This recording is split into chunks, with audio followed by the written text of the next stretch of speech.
Part 1 of Enchantress of Venus by Leigh Brackett. Recording by Phil Chenevert. This story was published first in Planet Stories, fall of 1949. Part 1. The ship moved slowly across the Red Sea, through the shrouding veils of mist, her sail barely filled by the languid thrust of the wind. Her hull, of a thin, light metal, floated without sound, the surface of the strange ocean parting before her prow in silent rippling streamers of flame. Night deepened toward the ship, a river of indigo flowing out of the west. The man known as Stark stood alone by the after rail and watched its coming. He was full of impatience and a gathering sense of danger, so that it seemed to him that even the hot wind smelled of it. The steersman lay drowsily over his sweep. He was a big man with skin and hair the color of milk. He did not speak, but Stark felt that now and again the man's eyes turned toward him, pale and calculating under half-closed lids, with a secret avarice. The captain and the two other members of the little coasting vessel's crew were forward at their evening meal. Once or twice Stark heard a burst of laughter, half-whispered and furtive. It was as though all four shared in some private joke from which he was rigidly excluded. The heat was oppressive. Sweat gathered on Stark's dark face.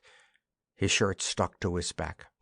The air was heavy with moisture, tainted with the muddy fecundity of the land that brooded westward behind the eternal fog.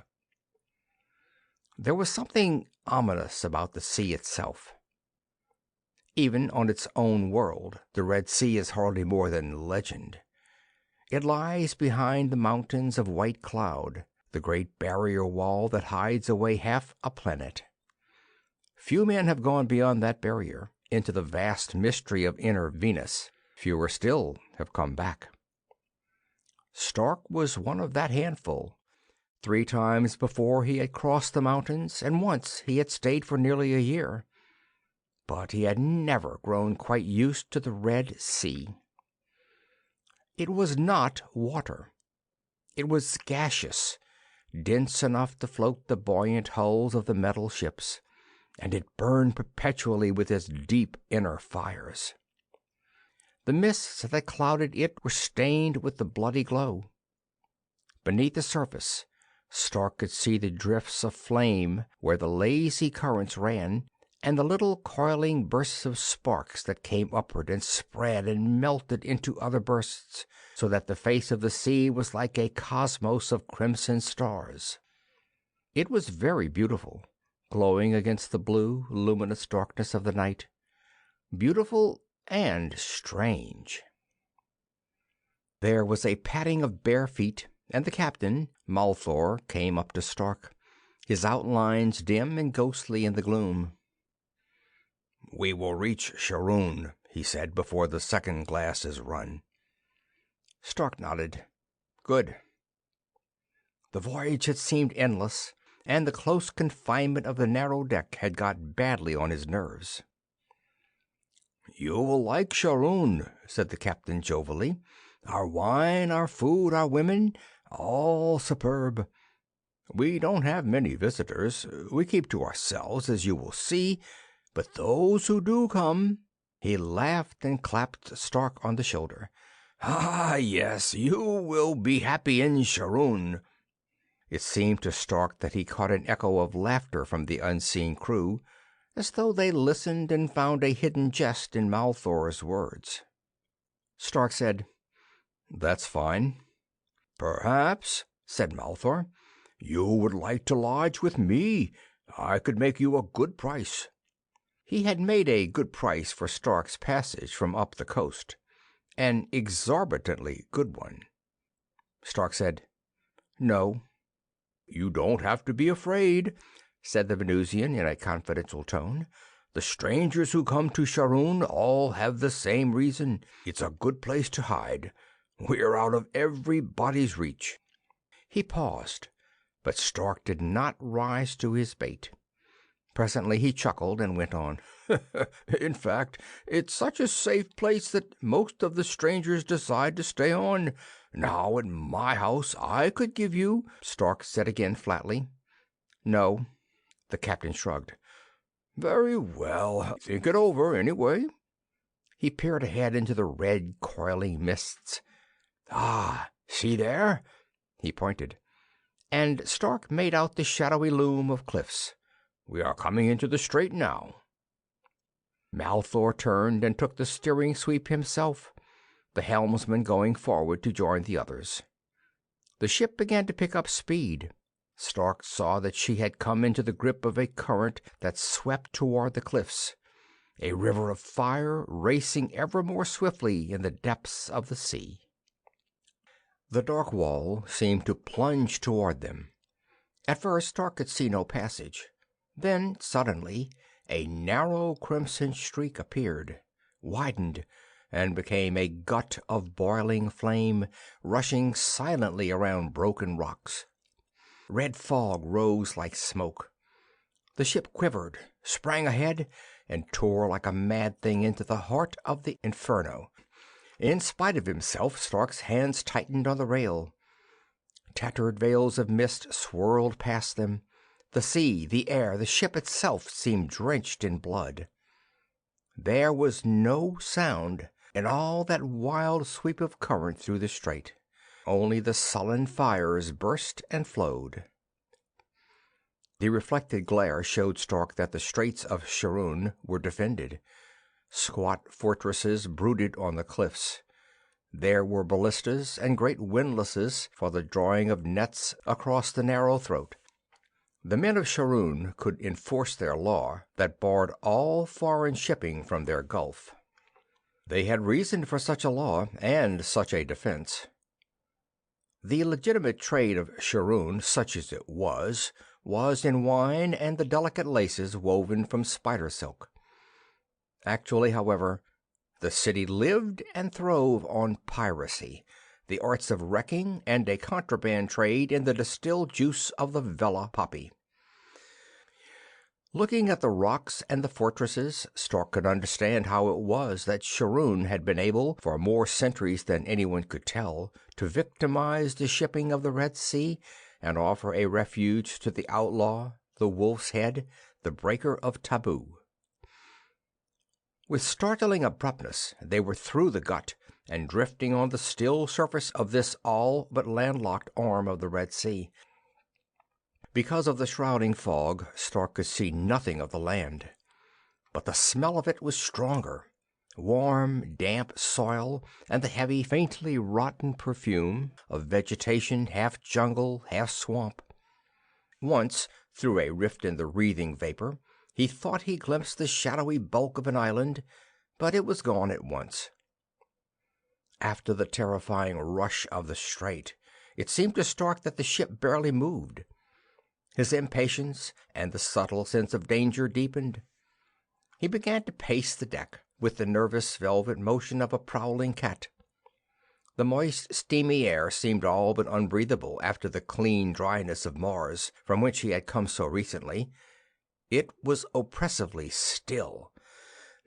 Suddenly he stopped, his head thrown back, listening. The sound was borne faintly on the slow wind. It came from everywhere and nowhere, a vague, dim thing without source or direction.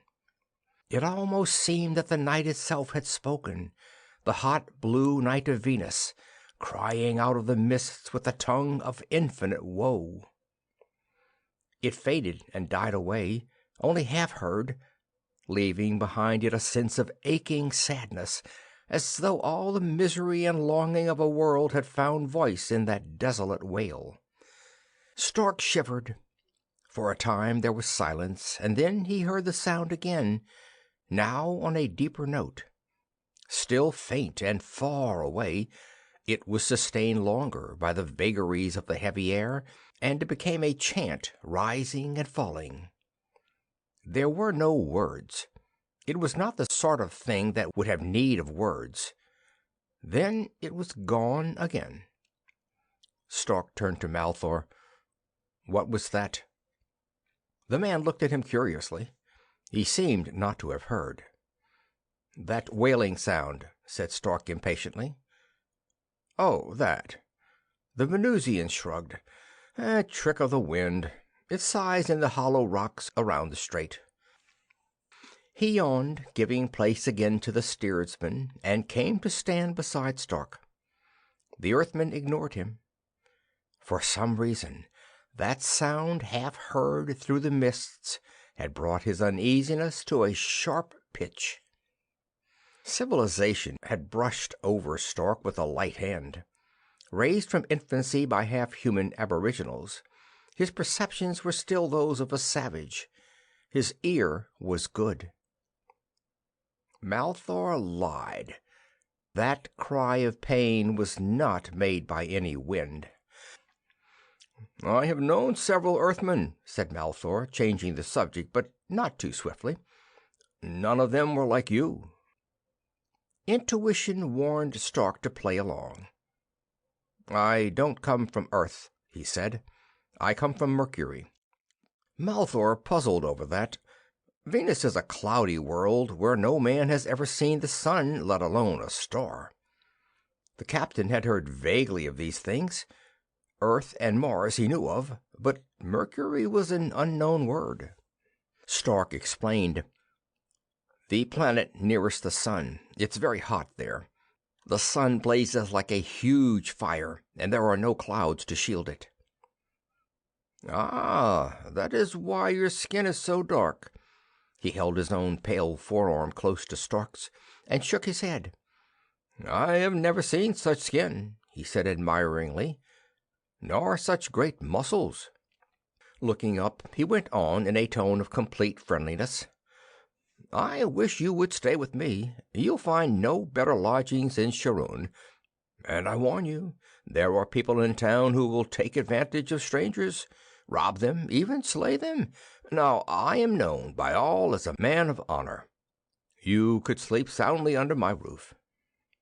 He paused, then added with a smile, "Also, I have a daughter, an excellent cook, and very beautiful." The woeful chanting came again, dim and distant on the wind, an echo of warning against some unimagined fate. Stark said for the third time, "No." He needed no intuition to tell him to walk wide of the captain. The man was a rogue, and not a very subtle one. A flint-hard, angry look came briefly into Malthor's eyes. "You're a stubborn man. You'll find that Shuruun is no place for stubbornness." He turned and went away. Stark remained where he was. The ship drifted on through a slow eternity of time, and all down that long, still gulf of the Red Sea, through the heat and the wreathing fog, the ghostly chanting haunted him, like the keening of lost souls in some forgotten hell. Presently the course of the ship was altered. Malthor came again to the afterdeck, giving a few quiet commands. Stark saw land ahead, a darker blur on the night, and then the shrouded outlines of a city. Torches blazed on the quays and in the streets, and the low buildings caught a ruddy glow from the burning sea itself. A squat and ugly town, Shuruun, crouching witch-like on the rocky shore, her ragged skirts dipped in blood. The ship drifted in toward the quays. Stark heard a whisper of movement behind him, the hushed and purposeful padding of naked feet. He turned with the astonishing swiftness of an animal that feels itself threatened, his hand dropping to his gun. A belaying pin thrown by the steersman struck the side of his head with stunning force. Reeling, half-blinded, he saw the distorted shapes of men closing in upon him. Malthor's voice sounded, low and hard. A second belaying pin whizzed through the air and cracked against Stark's shoulder. Hands were laid upon him. Bodies, heavy and strong, bore his down. Malthor laughed. Stark's teeth glinted bare and white. Someone's cheek brushed past, and he sank them into the flesh. He began to growl, a sound that should never have come from a human throat. It seemed to the startled Venusians that the man they had attacked had by some wizardry become a beast at the first touch of violence. The man with the torn cheek screamed. There was a voiceless scuffling on the deck, a terrible intensity of motion, and then the great dark body rose and shook itself free of the tangle and was gone, over the rail, leaving Malthor with nothing but the silken rags of a shirt in his hands. The surface of the Red Sea closed without a ripple over Stark. There was a burst of crimson sparks, a momentary trail of flame going down like a drowned comet, and then nothing. Stark dropped slowly downward through a strange world. There was no difficulty about breathing, as in a sea of water. The gases of the Red Sea support life quite well, and the creatures that dwell in it have almost normal lungs. Stark did not pay much attention at first, except to keep his balance automatically. He was still dazed from the blow, and he was raging with anger and pain. The primitive in him, whose name was not Stark but N'Chaka, and who had fought and starved and hunted in the blazing valleys of Mercury's twilight belt, learning lessons he never forgot, wished to return and slay Malthor and his men. He regretted that he had not torn out their throats, for now his trail would never be safe from them. But the man Stark, who had learned some more bitter lessons in the name of civilization, knew the unwisdom of that. He snarled over his aching head and cursed the Venusians in the harsh, crude dialect that was his mother tongue. But he did not turn back. There would be time enough for Malthor. It struck him that the gulf was very deep. Fighting down his rage, he began to swim in the direction of the shore. There was no sign of pursuit, and he judged that Malthor had decided to let him go. He puzzled over the reason for the attack. It could hardly be robbery, since he carried nothing but the clothes he stood in and very little money. No, there was some deeper reason, a reason connected with Malthor's insistence that he lodge with him. Stark smiled. It was not a pleasant smile. He was thinking of Shuruun and the things men said about it around the shores of the Red Sea. Then his face hardened. The dim, coiling fires through which he swam brought him memories of other times he had gone adventuring in the depths of the Red Sea. He had not been alone then. Helvi had gone with him, the tall son of a barbarian kinglet up coast by Yarel. They had hunted strange beasts through the crystal forests of the sea bottom, and bathed in the welling flames that pulsed from the very heart of Venus to feed the ocean. They had been brothers. Now Helvi was gone into Shuruun. He had never returned. Stark swam on, and presently he saw below him in the red gloom something that made him drop lower, frowning with surprise. There were trees beneath him, great forest giants towering up into an eerie sky, their branches swaying gently to the slow wash of the currents. Stark was puzzled. The forests where he and Helvi had hunted were truly crystalline, without even the memory of life. The trees were no more trees in actuality than the branching corals of Terra's southern oceans. These were real, or had been. He thought at first that they still lived, for their leaves were green, and here and there creepers had starred them with great nodding blossoms of golden purple and waxy white. But when he floated down close enough to touch them, he realized that they were dead, trees, creepers, blossoms, and all. They had not mummified nor turned to stone. They were pliable, and their colors were very bright.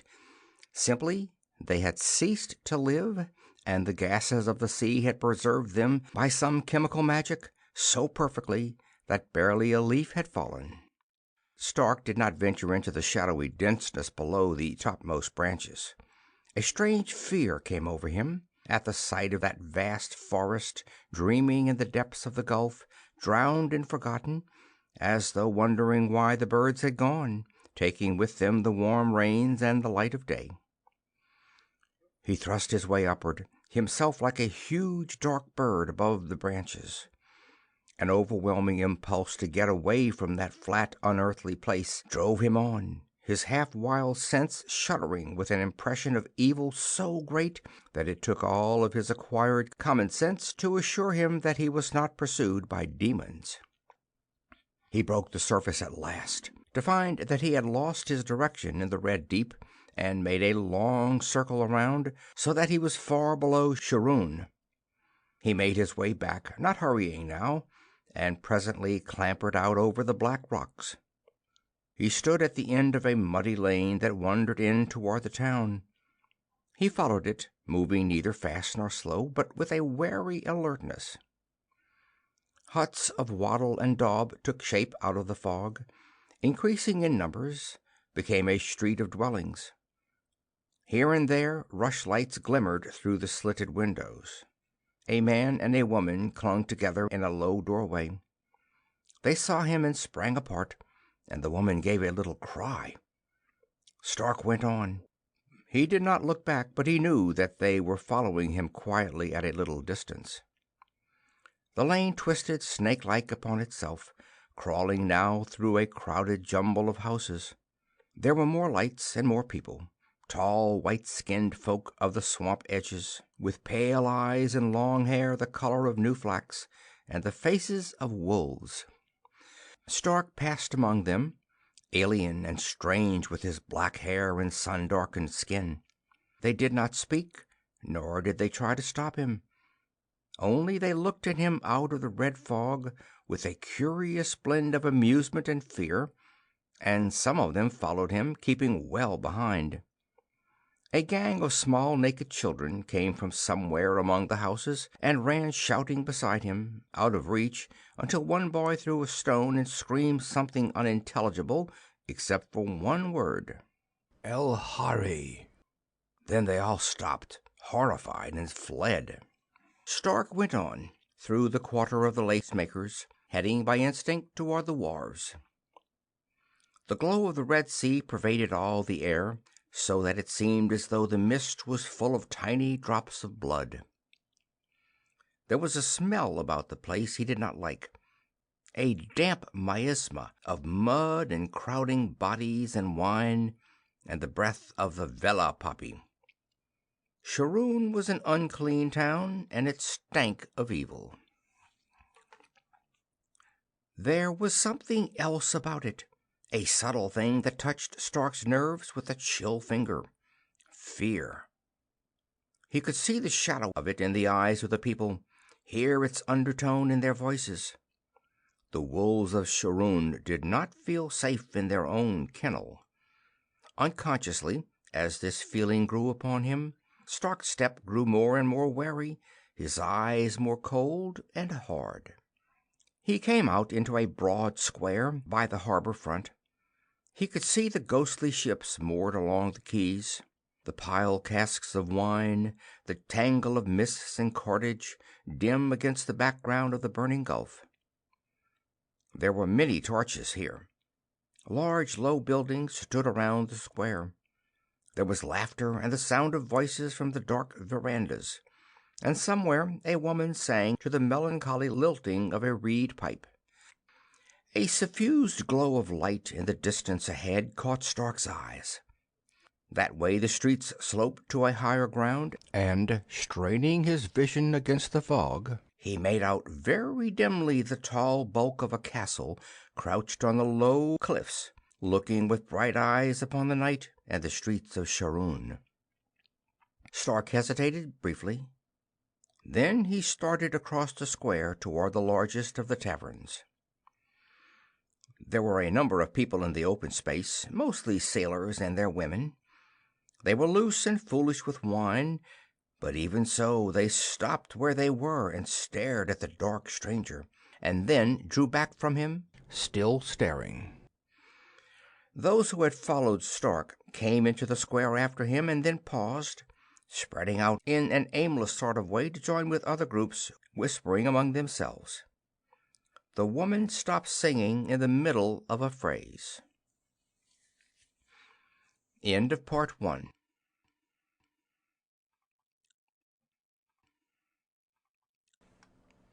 Part 2.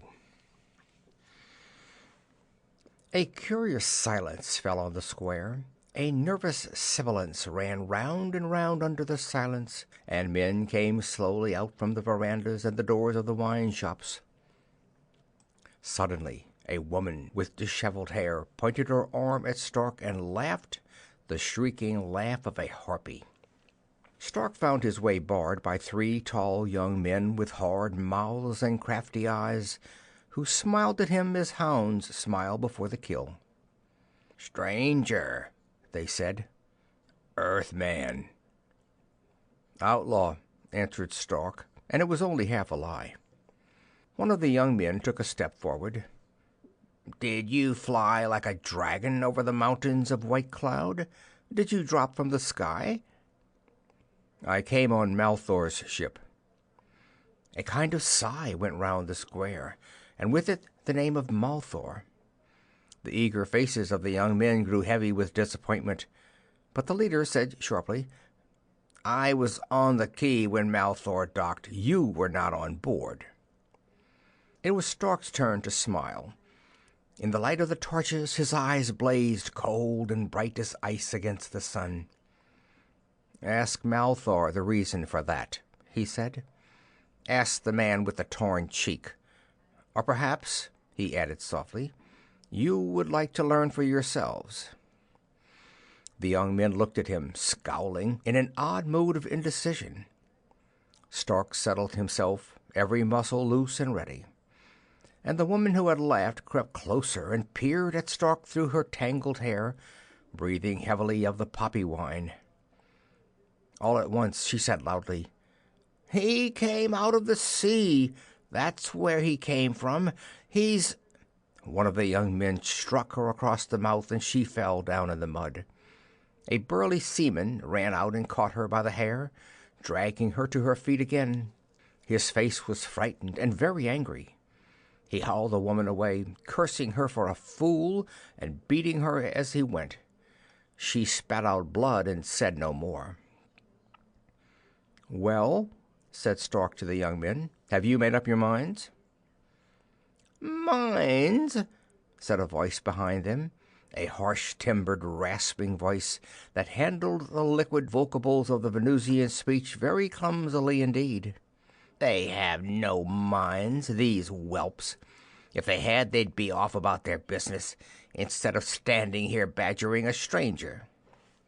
The young men turned, and now, between them, Stark could see the man who had spoken. He stood on the steps of the tavern. He was an Earthman, and at first Stark thought he was old, because his hair was white and his face deeply lined. His body was wasted with fever, the muscles all gone to knotty strings twisted over bone. He leaned heavily on a stick, and one leg was crooked and terribly scarred. He grinned at Stark and said in colloquial English, "Watch me get rid of 'em." He began to tongue-lash the young men, telling them that they were idiots, the misbegotten offspring of swamp toads, utterly without manners, and that if they did not believe the stranger's story, they should go and ask Malthor, as he suggested. Finally he shook his stick at them, fairly screeching, "Go on now, go away, leave us alone, my brother of earth and I." The young men gave one hesitant glance at Stark's feral eyes. Then they looked at each other and shrugged, and went away across the square half sheepishly, like great loutish boys caught in some misdemeanor. The white-haired Earthman beckoned to Stark, and as Stark came up to him on the steps, he said under his breath, almost angrily, "You're in a trap." Stark glanced back over his shoulder. At the edge of the square the 3 young men had met a fourth, who had his face bound up in a rag. They vanished almost at once into a side street, but not before Stark had recognized the 4th man as Malthor. It was the captain he had branded. With loud cheerfulness, the lame man said in Venusian, "Come in and drink with me, brother, and we will talk of Earth." The tavern was one of the standard low-class Venusian pattern. A single huge room under bare thatch, the wall half open with the reed shutters rolled up, the floor of split logs propped up on pilings out of the mud.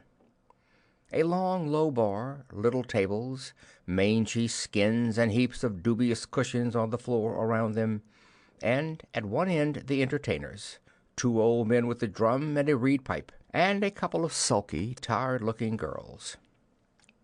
The lame man led Stark to a table in the corner and sank down, calling for wine. His eyes, which were dark and haunted by long pain, burned with excitement. His hands shook. Before Stark had sat down he had begun to talk, his words stumbling over themselves as though he could not get them out fast enough. "How is it there now? Has it changed any? Tell me how it is. The cities, the lights, the paved streets, the women, the sun. Oh, Lord, what I wouldn't give to see the sun again. And women with dark hair and their clothes on." He leaned forward, staring hungrily into Stark's face, as though he could see those things mirrored there. "For God's sake, talk to me. Talk to me in English and tell me about Earth." "How long have you been here?" asked Stark. "I don't know. How do you reckon time in a world without a sun, without one damned little star to look at? 10 years? 100 years? How should I know? Forever. Tell me about Earth." Stark smiled wryly. "I haven't been there for a long time. The police were too ready with a welcoming committee. But the last time I saw it, it was just the same." The lame man shivered. He was not looking at Stark now, but at some place far beyond him. "Autumn woods," he said. "Red and gold on the brown hills. Snow. I can remember how it felt to be cold. The air bit you when you breathed it. And the women wore high-heeled slippers. No big bare feet tromping in the mud, but little sharp heels tapping on clean pavement." Suddenly he glared at Stark, his eyes furious and bright with tears. "Why the hell did you have to come here and start me remembering? I'm Larrabee. I live in Shuruun. I've been here forever, and I'll be here till I die. There isn't any Earth. It's gone. Just look up into the sky and you'll know it's gone. There's nothing anywhere but clouds and Venus and mud." He sat still, shaking, turning his head from side to side. A man came with wine, put it down, and went away again. The tavern was very quiet. There was a wide space empty around the two Earthmen. Beyond that, people lay on the cushions, sipping the poppy wine and watching with a sort of furtive expectancy. Abruptly, Larrabee laughed, a harsh sound that held a certain honest mirth. "I don't know why I should get sentimental about Earth at this late date. Never thought much about it when I was there." Nevertheless, he kept his gaze averted, and when he picked up his cup, his hand trembled so that he spilled some of the wine. Stark was staring at him in unbelief. "Larrabee," he said. "You're Mike Larrabee. You're the man who got 500,000 credits out of the strong room of the Royal Venus." Larrabee nodded. "And got away with it, right over the mountains of white cloud that they said couldn't be flown. And do you know where that 500,000 is now? At the bottom of the Red Sea, along with my ship and my crew, out there in the Gulf. Lord knows why I lived." He shrugged. "Well, anyway, I was heading for Shuruun when I crashed, and I got here, so why complain?" He drank again, deeply, and Stark shook his head. "You've been here 9 years, then, by Earth time," he said. He had never met Larrabee, but he remembered the pictures of him that had flashed across the space on police bands. Larrabee had been a young man then, dark and proud and handsome. Larrabee guessed his thought. "I've changed, haven't I?" Stark said lamely. "Everybody thought you were dead." Larrabee laughed. After that, for a moment, there was silence. Stark's ears were straining for any sound outside. There was none. He said abruptly, "What about this trap I'm in?" "I'll tell you one thing about it," said Larrabee. "There's no way out. I can't help you. I wouldn't if I could, get that straight. But I can't anyway." "Thanks," Stark said sourly. "You can at least tell me what goes on." "Listen," said Larrabee. "I'm a cripple and an old man, and Shuruun isn't the sweetest place in the solar system to live. But I do live. I have a wife, a slatternly wench, I'll admit, but good enough in her way. You'll notice some little dark-haired brats rolling in the mud. They're mine, too. I have some skill at setting bones and such, and so I can get drunk for nothing as often as I will, which is often. Also, because of this bum leg, I'm perfectly safe. So don't ask me what goes on. I take great pains not to know." Stark said, "Who are the Elhari?" "Would you like to meet them?" Larrabee seemed to find something very amusing in that thought. "Just go on up to the castle. They live there. They're the lords of Shuruun, and they're always glad to meet strangers." He leaned forward suddenly. "Who are you, anyway? What's your name? And why the devil did you come here?" "My name is Stark, and I came here for the same reason you did." "Stark," repeated Larrabee slowly, his eyes intent. "That rings a faint bell. Seems to me I saw a wanted flash once. Some idiot that had led a native revolt somewhere in the Jovian colonies. A big, cold-eyed brute they referred to colorfully as the Wild Man from Mercury." He nodded, pleased with himself. "Wild Man, eh? Well, Shuruun will tame you down." "Perhaps," said Stark. His eyes shifted constantly, watching Larrabee, watching the doorway and the dark veranda and the people who drank but did not talk among themselves. "Speaking of strangers, one came here at the time of the last rains. He was Venusian, from up coast. A big young man. I used to know him. Perhaps he could help me." Larrabee snorted. By now he had drunk his own wine, and Stark's too. "Nobody can help you. As for your friend, I never saw him. I'm beginning to think I should never have seen you." Quite suddenly he caught up his stick and got with some difficulty to his feet. He did not look at Stark, but said harshly, "You'd better get out of here." Then he turned and limped unsteadily to the bar. Stark rose. He glanced after Larrabee, and again his nostrils twitched to the smell of fear. Then he went out of the tavern the way he had come in, through the front door. No one moved to stop him. Outside, the square was empty. It had begun to rain. Stark stood for a moment on the steps. He was angry and filled with a dangerous unease, the hair-trigger nervousness of a tiger that senses the beaters creeping toward him up the wind. He would almost have welcomed the sight of Malthor and the three young men, but there was nothing to fight but the silence and the rain. He stepped out into the mud, wet and warm around his ankles. An idea came to him, and he smiled, beginning now to move with a definite purpose along the side of the square. The sharp downpour strengthened. Rain smoked from Stark's naked shoulders, beat against thatch and mud with a hissing rattle. The harbor had disappeared behind boiling clouds of fog, where water struck the surface of the Red Sea and was turned again instantly by chemical action into vapor. The quays and the neighboring streets were being swallowed up in the impenetrable mist. Lightning came with an eerie bluish flare, and thunder came rolling after it. Stark turned up the narrow way that led toward the castle. Its lights were winking out now, one by one, blotted by the creeping fog. Lightning etched its shadowy bulk against the night, and then was gone. And through the noise of the thunder that followed, Stark thought he heard a voice calling. He stopped, half crouching, his hand on his gun. The cry came again, a girl's voice, thin as the wail of a seabird through the driving rain.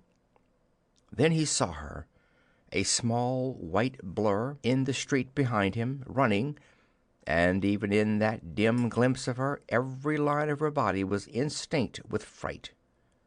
Stark set his back against a wall and waited. There did not seem to be anyone with her, though it was hard to tell in the darkness and the storm. She came up to him and stopped just out of his reach, looking at him and away again with a painful irresoluteness. A bright flash showed her to him clearly. She was young, not long out of her childhood, and pretty in a stupid sort of way. Just now her mouth trembled on the edge of weeping, and her eyes were very large and scared. Her skirt clung to her long thighs, and above it her naked body, hardly fleshed into womanhood, glistened like snow in the wet.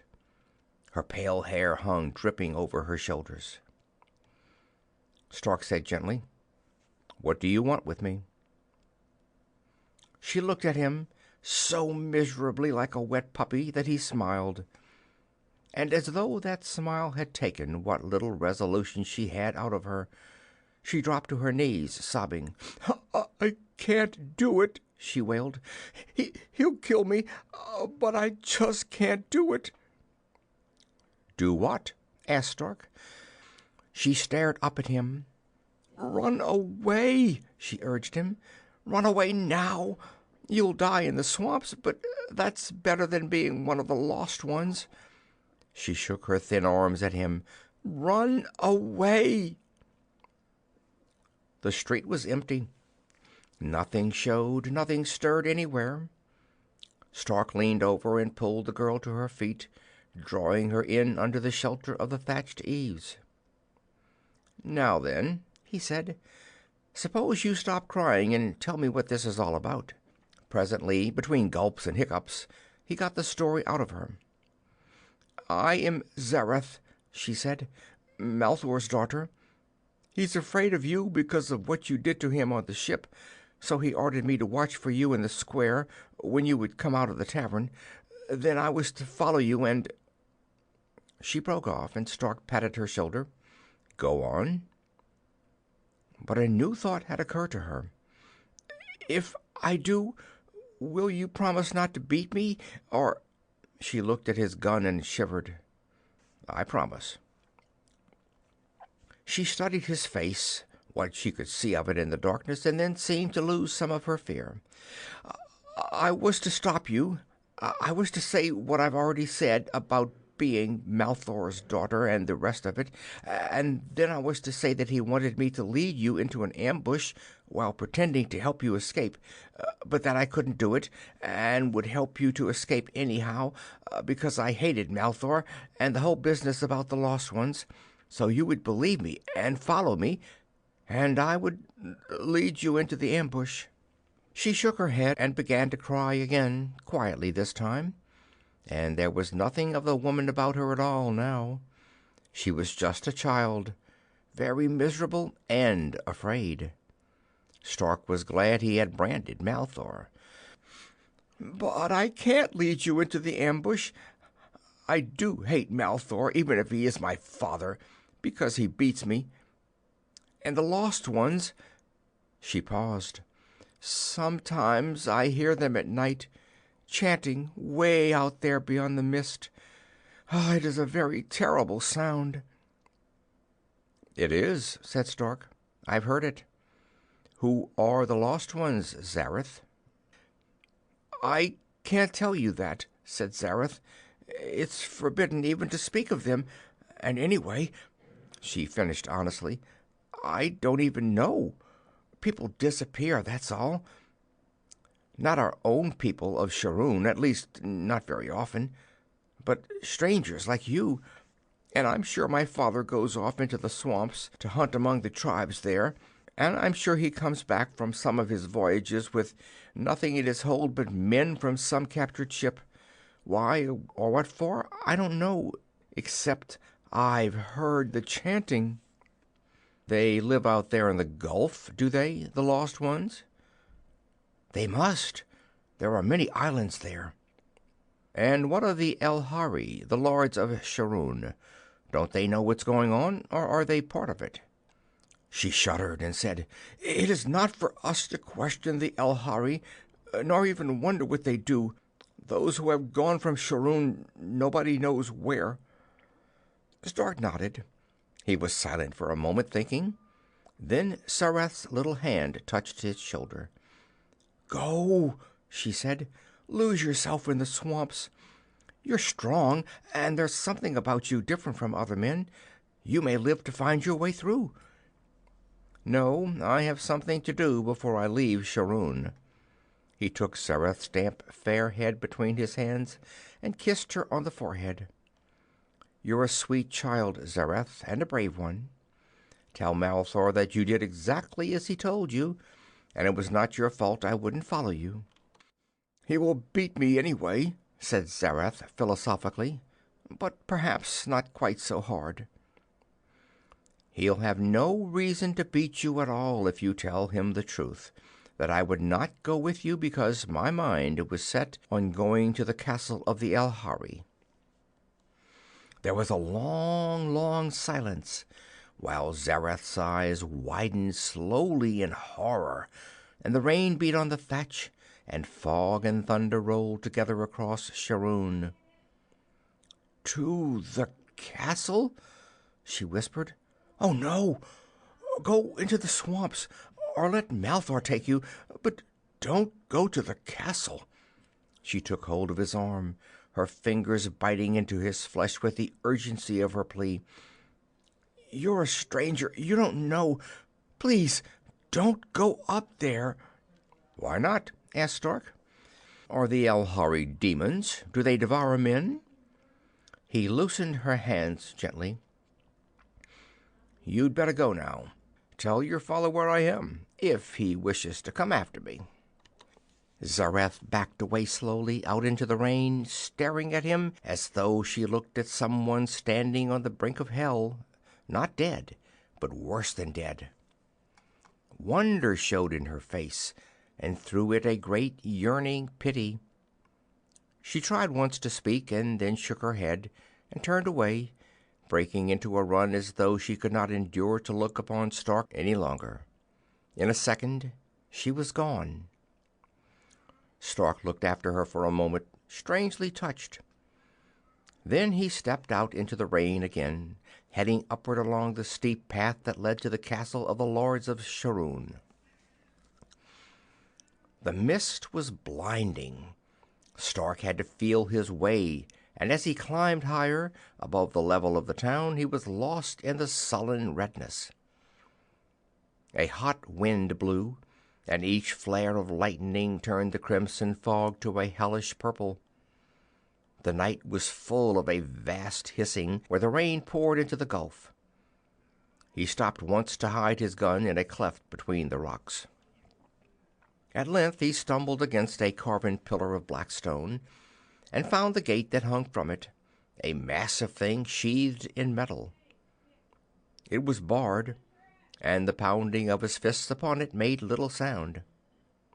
Then he saw the gong, a huge disk of beaten gold beside the gate. Stark picked up the hammer that lay there, and set the deep voice of the gong rolling out between the thunderbolts. A barred slit opened, and a man's eyes looked out at him. Stark dropped the hammer. "Open up," he shouted. "I would speak with the Elhari."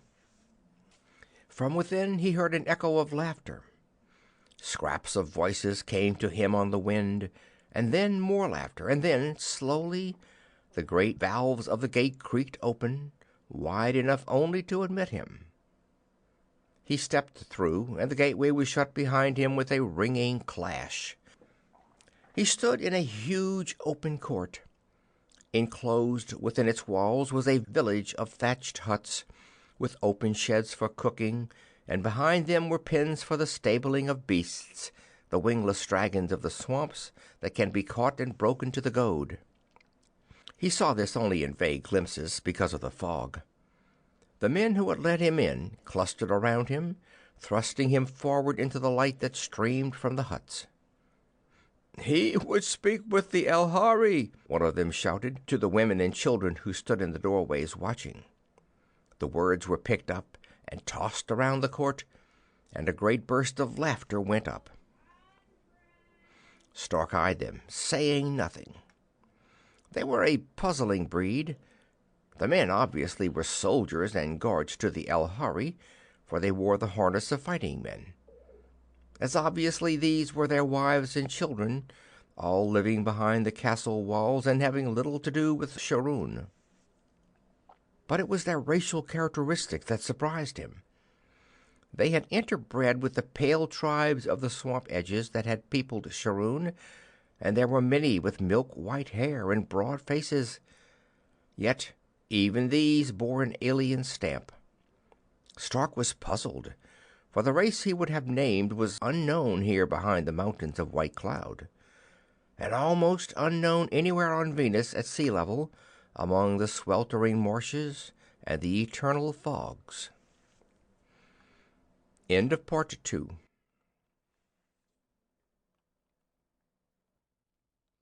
Part 3. They stared at him even more curiously, remarking on his skin and his black hair and the unfamiliar modeling of his face. The women nudged each other and whispered, giggling, and one of them said aloud, "They'll need a barrel hoop to collar that neck." The guards closed in around him. "Well, if you wish to see the Elhari, you shall," said the leader, "but first we must make sure of you." Spear points ringed him round. Stark made no resistance while they stripped him of all he had except for his shorts and sandals. He had expected that, and it amused him, for there was little enough for them to take. "All right," said the leader. "Come on." The whole village turned out in the rain to escort Stark to the castle door. There was about them the same ominous interest that the people of Shuruun had had, with one difference. They knew what was supposed to happen to him, knew all about it, and were therefore doubly appreciative of the game. The great doorway was square and plain, and yet neither crude nor ungraceful. The castle itself was built of the black stone, each block perfectly cut and fitted, and the door itself was sheathed in the same metal as the gate, darkened but not corroded. The leader of the guard cried out to the warder, "Here is one who would speak with the Elhari." The warder laughed. "And so he shall. Their night is long and dull." He flung open the heavy door and cried the word down the hallway.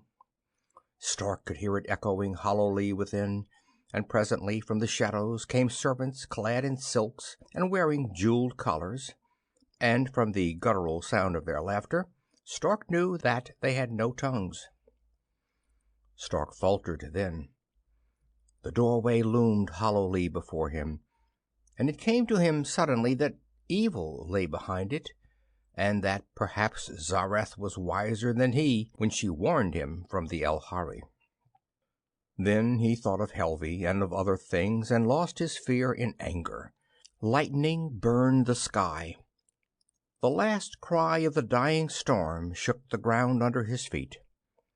He thrust the grinning warder aside and strode into the castle, bringing a veil of the red fog with him, and did not listen to the closing of the door, which was stealthy and quiet as the footfall of approaching death.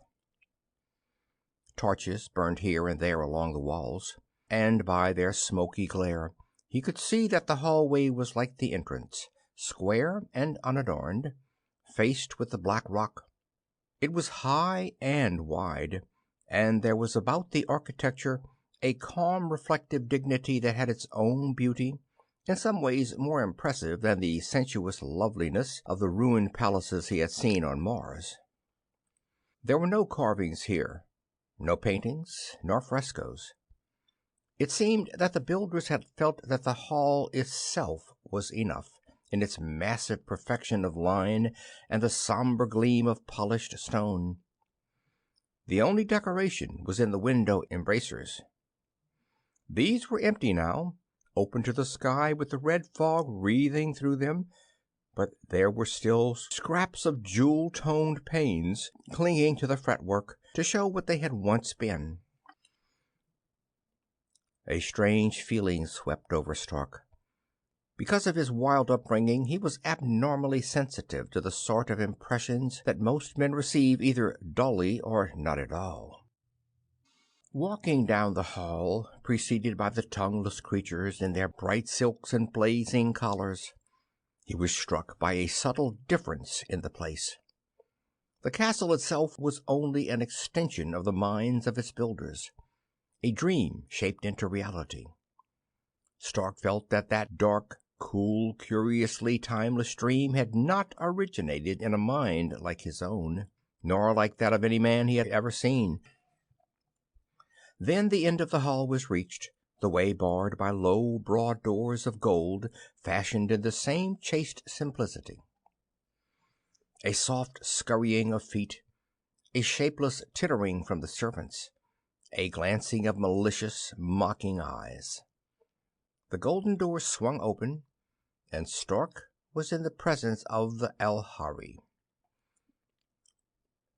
They had the appearance, in that first glance, of creatures glimpsed in a fever dream, very bright and distant, robed in a misty glow that gave them an illusion of unearthly beauty. The place in which the Earthmen now stood was like a cathedral for breadth and loftiness.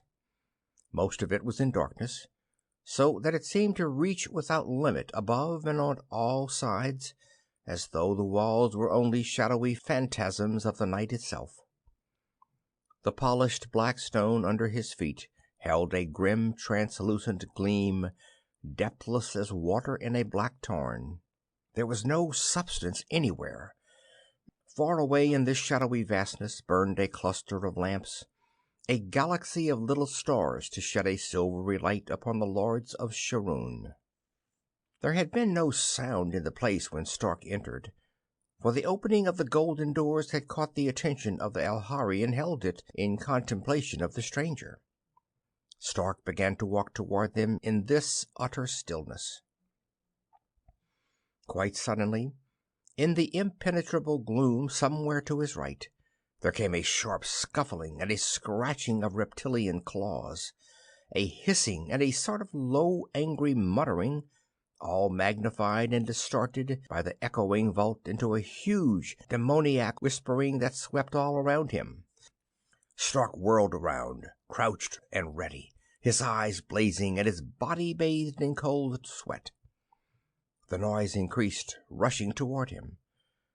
From the distant glow of the lamps came a woman's tinkling laughter, thin crystal broken against the vault. The hissing and snarling rose to hollow crescendo, and Stark saw a blurred shape bounding at him. His hands reached out to receive the rush, but it never came. The strange shape resolved itself into a boy of about 10, who dragged after him on a bit of rope a young dragon, new and toothless from the egg, and protesting with all its strength. Stark straightened up, feeling let down and furious and relieved. The boy scowled at him through a forelock of silver curls. Then he called him a very dirty word and rushed away, kicking and hauling at the little beast until it raged like the father of all dragons, and sounded like it too, in that vast echo chamber. A voice spoke, slow, harsh, sexless. It rang thinly through the vault. Thin, but a steel blade is thin too.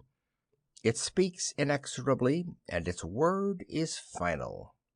The voice said, "Come here into the light." Stark obeyed the voice. As he approached the lamps, the aspect of the Elhari changed and steadied.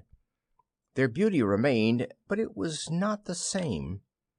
They had looked like angels. Now that he could see them clearly, Stark thought that they might have been the children of Lucifer himself. There were 6 of them, counting the boy. 2 men, about the same age as Stark, with some complicated gambling game forgotten between them. A woman, beautiful, gowned in white silk, sitting with her hands in her lap, doing nothing. A woman younger, not so beautiful perhaps, but with a look of stormy and bitter vitality. She wore a short tunic of crimson, and a stout leather glove on her left hand, where perched a flying thing of prey with its fierce eyes hooded. The boy stood beside the 2 men, his head poised arrogantly. From time to time he cuffed the little dragon, and it snapped at him with its impotent jaws. He was proud of himself for doing that. Stark wondered how he would behave with the beast when it had grown its fangs. Opposite him, crouched on a heap of cushions, was a 3rd man. He was deformed, with an ungainly body and long, spidery arms, and in his lap a sharp knife lay on a block of wood, half formed into the shape of an obese creature, half woman, half pure evil. Stark saw with a flash of surprise that the face of the deformed young man, of all the faces there, was truly human, truly beautiful. His eyes were old in his boyish face, wise and very sad in their wisdom. He smiled upon the stranger, and his smile was more compassionate than tears. They looked at Stark, all of them, with restless, hungry eyes. They were the pure breed that had left its stamp of alienage on the pale-haired folk of the swamps, the serfs who dwelt in the huts outside. They were of the Cloud People, the folk of the high plateaus, kings of the land on the farther slopes of the mountains of White Cloud. It was strange to see them here, on the dark side of the barrier wall. But here they were. How they had come, and why leaving their rich, cool plains for the fetor of these foreign swamps, he could not guess. But there was no mistaking them. The proud, fine shaping of their bodies, their alabaster skin, their eyes that were all colors and none, like the dawn sky, their hair that was pure, warm silver. They did not speak. They seemed to be waiting for permission to speak, and Stark wondered which one of them had voiced that steely summons. Then it came again. "Come here, come closer." And he looked beyond them, beyond the circle of lamps, into the shadows again, and saw the speaker. She lay on a low bed, her head propped on silken pillows, her vast, her incredibly gigantic body covered with a silken pall. Only her arms were bare, 2 shapeless masses of white flesh ending in tiny hands. From time to time she stretched one out and took a morsel of food from the supply laid ready beside her, snuffling and wheezing with the effort, and then gulped the tidbit down with a horrible voracity. Her features had long ago dissolved into a shaking formlessness, with the exception of her nose, which rose out of the fat, curved and cruel and thin, like the bony beak of the creature that sat on the girl's wrist and dreamed its hooded dreams of blood. And her eyes. Stark looked into her eyes and shuddered. Then he glanced at the carving half formed in the cripple's lap, and knew what thought had guided the knife. Half woman, half pure evil, and strong, very strong. Her strength lay naked in her eyes for all to see, and it was an ugly strength. It could tear down mountains, but it could never build. He saw her looking at him.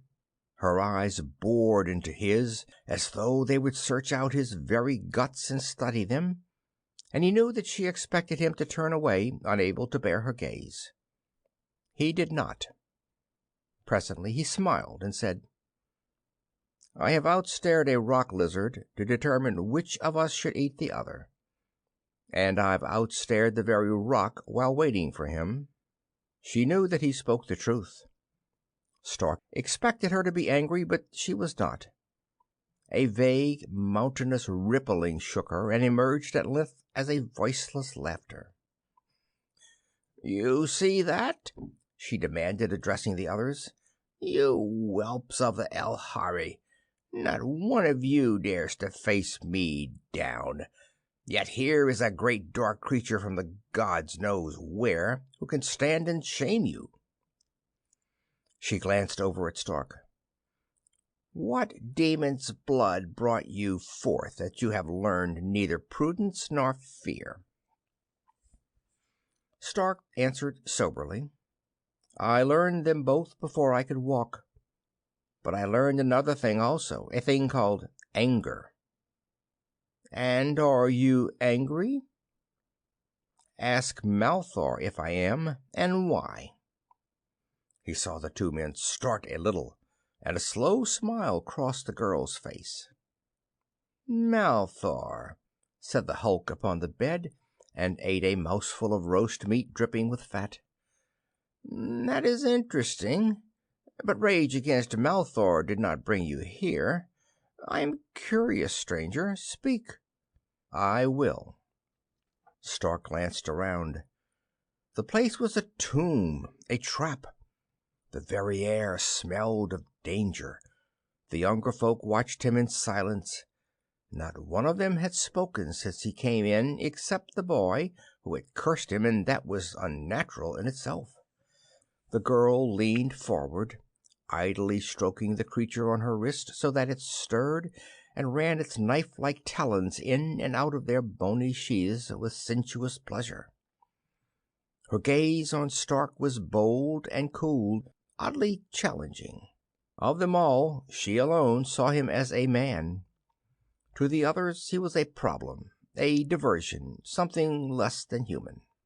Stark said, "A man came to Shuruun at the time of the last rains. His name was Helvi, and he was son of a little king by Yorel. He came seeking his brother, who had broken taboo and fled for his life. Helvi came to tell him that the ban was lifted and he might return. Neither one came back." The small, evil eyes were amused, blinking in their tallowy creases. "And so?" "And so I have come after Helvi, who is my friend." Again there was the heaving of that bulk of flesh, the explosion of laughter that hissed and wheezed in snake-like echoes through the vault. "Friendship must run deep with you, stranger. Ah, well, the Elhari are kind of heart. You shall find your friend." And as though that were the signal to end their deferential silence, the younger folk burst into laughter also, until the vast hall rang with it, giving back a sound like demons laughing on the edge of hell. The cripple only did not laugh, but bent his bright head over his carving and sighed. The girl sprang up. "Not yet, grandmother. Keep him a while." The cold, cruel eyes shifted to her. "And what will you do with him, Vara? Haul him about on a string like Bar with his wretched beast?" "Perhaps, though I think it would need a stout chain to hold him."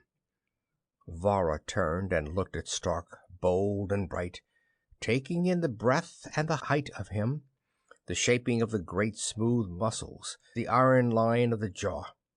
She smiled. Her mouth was very lovely, like the red fruit of the swamp tree that bears death in its pungent sweetness. "Here is a man," she said, "the first man I have seen since my father died." The two men at the gaming table rose, their faces flushed and angry. One of them strode forward and gripped the girl's arm roughly. "So I am not a man," he said with surprising gentleness. "A sad thing for one who is to be your husband. It's best that we settle that now before we wed." Vara nodded. Stark saw that the man's fingers were cutting savagely into the firm muscle of her arm, but she did not wince. "High time to settle it all, Egil. You have borne enough from me. The day is long overdue for my taming. I must learn now to bend my neck and acknowledge my lord." For a moment Stark thought she meant it. The note of mockery in her voice was so subtle. Then the woman in white, who all this time had not moved nor changed expression, voiced again the thin, tinkling laugh he had heard once before. From that, and the dark suffusion of blood in Egil's face, Stark knew that Vara was only casting the man's own phrases back at him. The boy let out one derisive bark and was cuffed into silence. Vara looked straight at Stark. "Will you fight for me?" she demanded. Quite suddenly it was Stark's turn to laugh. "No," he said. Vara shrugged. "Very well, then. I must fight for myself." "Man," snarled Egil. "I'll show you who's a man, you scrape-grace little vixen." He wrenched off his girdle with his free hand, and at the same time bending the girl around so he could get a fair shot at her. The creature of prey, a Terran falcon, clung to her wrist, beating its wings and screaming, its hooded head jerking. With a motion so quick that it was hardly visible, Vara slipped the hood and flew the creature straight for Egil's face. He let go, flinging up his arms to ward off the talons and the tearing beak. The wide winds beat and hammered. Egil yelled. The boy boar got out of range and danced up and down, shrieking with delight. Vara stood quietly. The bruises were blackening on her arm, but she did not deign to touch them. Egil blundered against the gaming table and sent the ivory pieces flying. Then he tripped over a cushion and fell flat, and the hungry talons ripped his tunic to ribbons down the back. Vara whistled, a clear, peremptory call. The creature gave a last peck at the back of Egil's head and flopped sullenly back to its perch on her wrist. She held it, turning toward Stark. He knew from the poise of her that she was on the verge of launching her pet at him, but she studied him and then shook her head. "No," she said, and slipped the hood back on. "You would kill it." Egil had scrambled up and gone off into the darkness, sucking a cut on his arm. His face was black with rage. The other man looked at Vara. "If you were pledged to me," he said, "I'd have that temper out of you." "Come and try it," answered Vara. The man shrugged and sat down. "It's not my place. I keep the peace in my own house." He glanced at the woman in white, and Stark saw that her face, hitherto blank of any expression, had taken on a look of abject fear. "You do," said Vara, "and if I were Arel, I would stab you while you slept. But you're safe. She had no spirit to begin with." Arel shivered and looked steadfastly at her hands. The man began to gather up the scattered pieces. He said casually, "Egil will wring your neck some day, Vara, and I shan't weep to see it." All this time the old woman had eaten and watched and eaten, her eyes glittering with interest. "A pretty brood, are they not?" she demanded of Stark. "Full of spirit, quarreling like young hawks in the nest. That's why I keep them around me, so they are such sport to watch. All except Trion there." She indicated the crippled youth. "He does nothing. Dull and soft-mouthed. Worse than Arel. What a grandson to be cursed with. But his sister has fire enough for two." She munched a sweet, grunting with pride. Trion raised his head and spoke, and his voice was like music echoing with an eerie liveliness in that dark place. Dull I may be, grandmother, and weak in body, and without hope, yet I shall be the last of the Elhari. Death sits waiting on the towers, and he shall gather you all before me. I know, for the winds have told me." He turned his suffering eyes upon Stark and smiled, a smile of such woe and resignation that the Earthman's heart ached with it. Yet there was a thankfulness in it, too, as though some long waiting was over at last. "You," he said softly, "stranger with the fierce eyes, I saw you come out of the darkness, and where you set foot there was a bloody print. Your arms were red to the elbows, and your breast was splashed with the redness, and on your brow was the symbol of death. Then I knew, and the wind whispered into my ear, 'It is so. This man shall pull the castle down, and its stones shall crush Shuruun and set the lost ones free.'" He laughed very quietly. "Ha ha! Look at him, all of you, for he will be your doom." There was a moment's silence, and Stark, with all the superstitions of a wild race thick within him, turned cold to the roots of his hair. Then the old woman said disgustedly, "Have the winds warned you of this, my idiot?" And with astonishing force and accuracy she picked up a ripe fruit and flung it at Treon. "Stop your mouth with that," she told him. "I am weary to death of your prophecies." Treon looked at the crimson juice trickling slowly down the breast of his tunic to drip upon the carving in his lap. The half-formed head was covered with it. Treon was shaking with silent mirth. "Well," said Varra, coming up to Stark, "what do you think of the Elhari? The proud Elhari who would not stoop to mingle their blood with the cattle of the swamps. My half-witted brother, my worthless cousins, that little monster boar who is the last twig of the tree. Do you wonder I flew my falcon at Egil?" She waited for an answer, her head thrown back, the silver curls framing her face like wisps of storm cloud.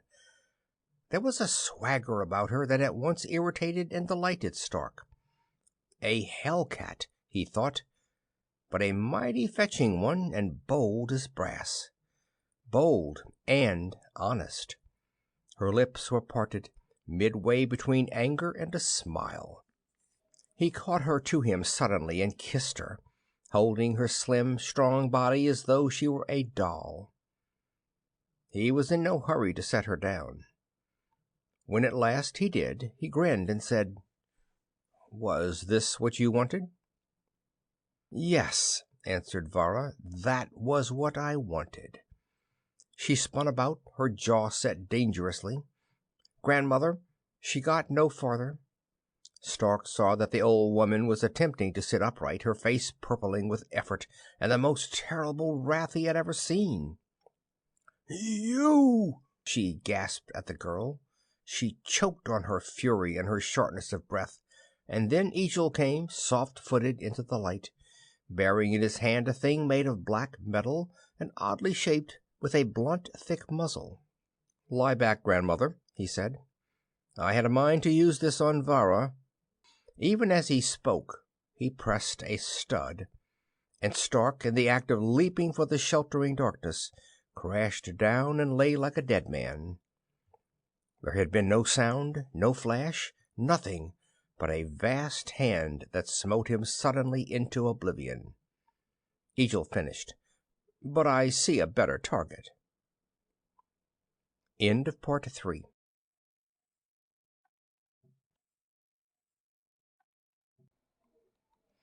Part 4.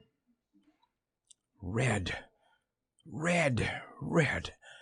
The color of blood. Blood in his eyes. He was remembering now. The quarry had turned on him, and they had fought on the bare, blistering rocks. nor had N'Chaka killed. The Lord of the Rocks was very big, a giant among lizards, and N'Chaka was small. The Lord of the Rocks had laid open N'Chaka's head before the wooden spear had more than scratched his flank. It was strange that N'Chaka still lived. The Lord of the Rocks must have been full fed. Only that had saved him. N'Chaka groaned, not with pain, but with shame. He had failed. Hoping for a great triumph, he had disobeyed the tribal law that forbids a boy to hunt the quarry of a man, and he had failed. Old One would not reward him with the girdle and the flint spear of manhood. Old One would give him to the women for the punishment of little whips. Tika would laugh at him, and it would be many seasons before Old One would grant him permission to try the man's hunt. Blood in his eyes. He blinked to clear them. The instinct of survival was prodding him. He must arouse himself and creep away before the Lord of the Rocks returned to eat him. The redness would not go away. It swam and flowed, strangely sparkling. He blinked again and tried to lift his head and could not, and fear struck down upon him like the iron frost of night upon the rocks of the valley. It was all wrong. He could see himself clearly, a naked boy, dizzy with pain, rising and clambering over the ledges and the shale to the safety of the cave. He could see that, and yet he could not move. All wrong. Time, space, the universe darkened and turned. A voice spoke to him, a girl's voice, not Tika's, and the speech was strange. Tika was dead.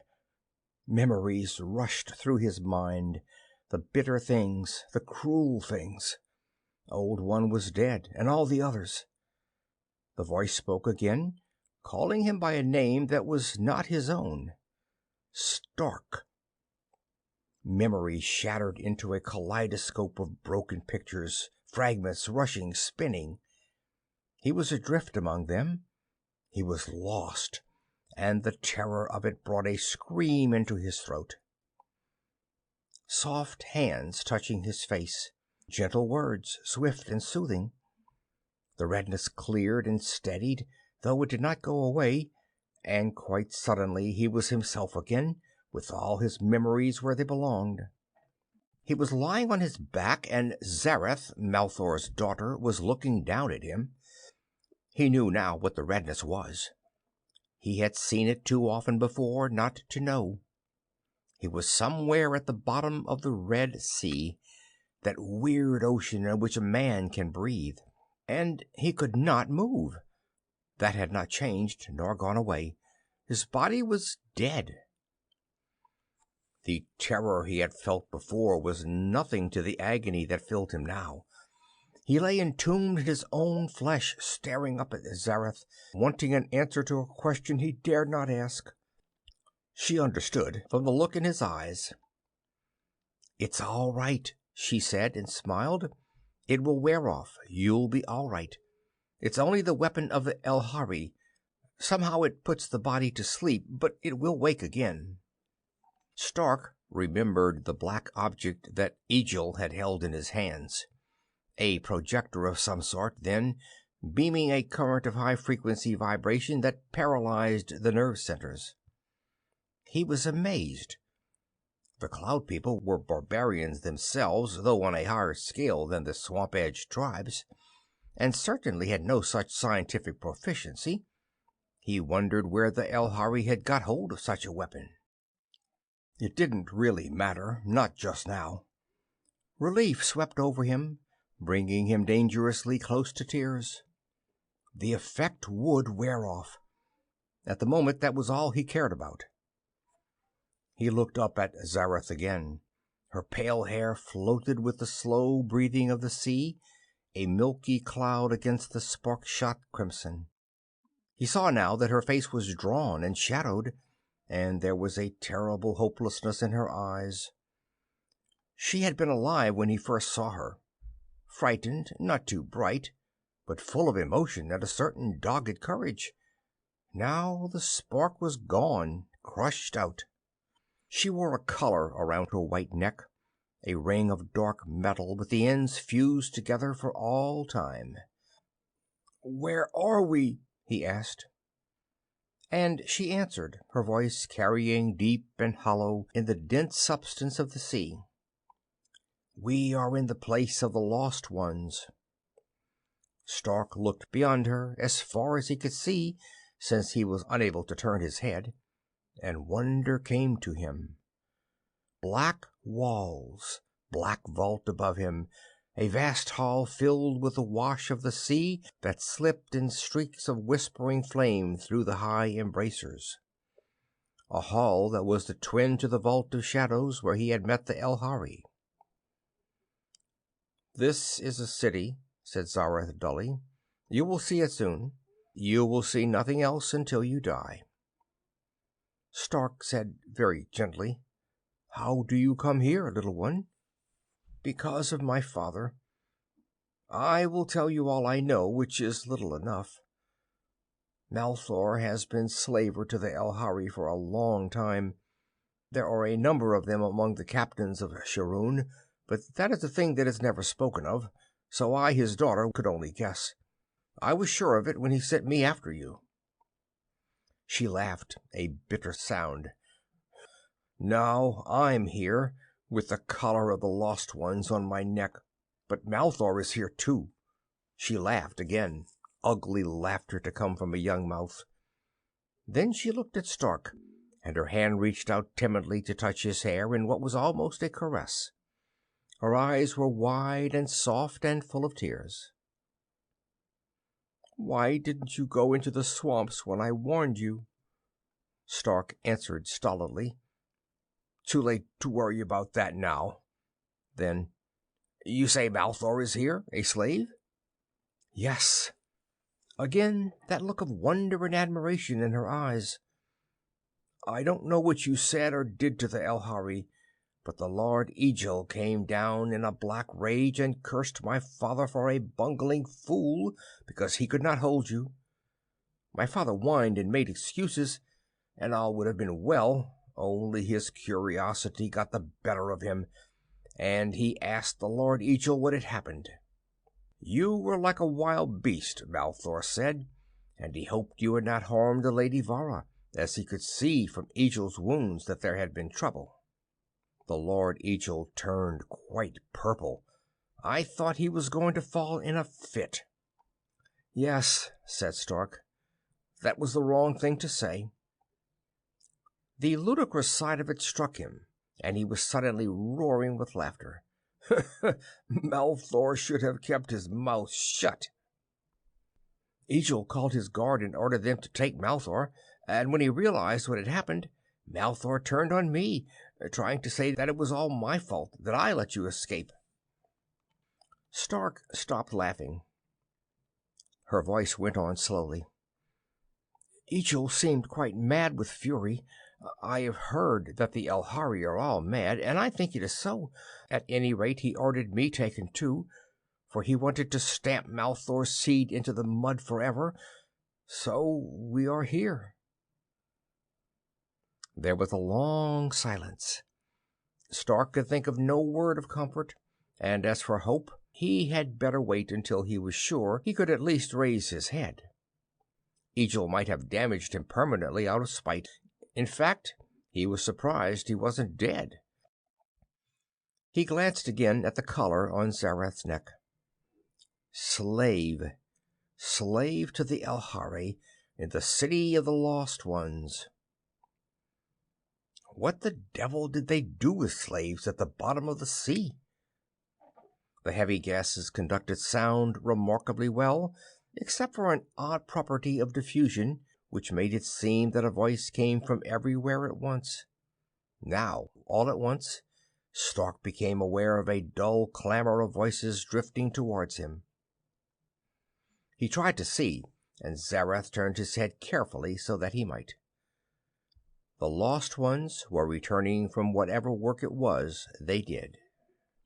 Out of the dim red murk beyond the open door they swam into the long, long vastness of the hall that was filled with the same red murk, moving slowly, their white bodies trailing wakes of sullen flame.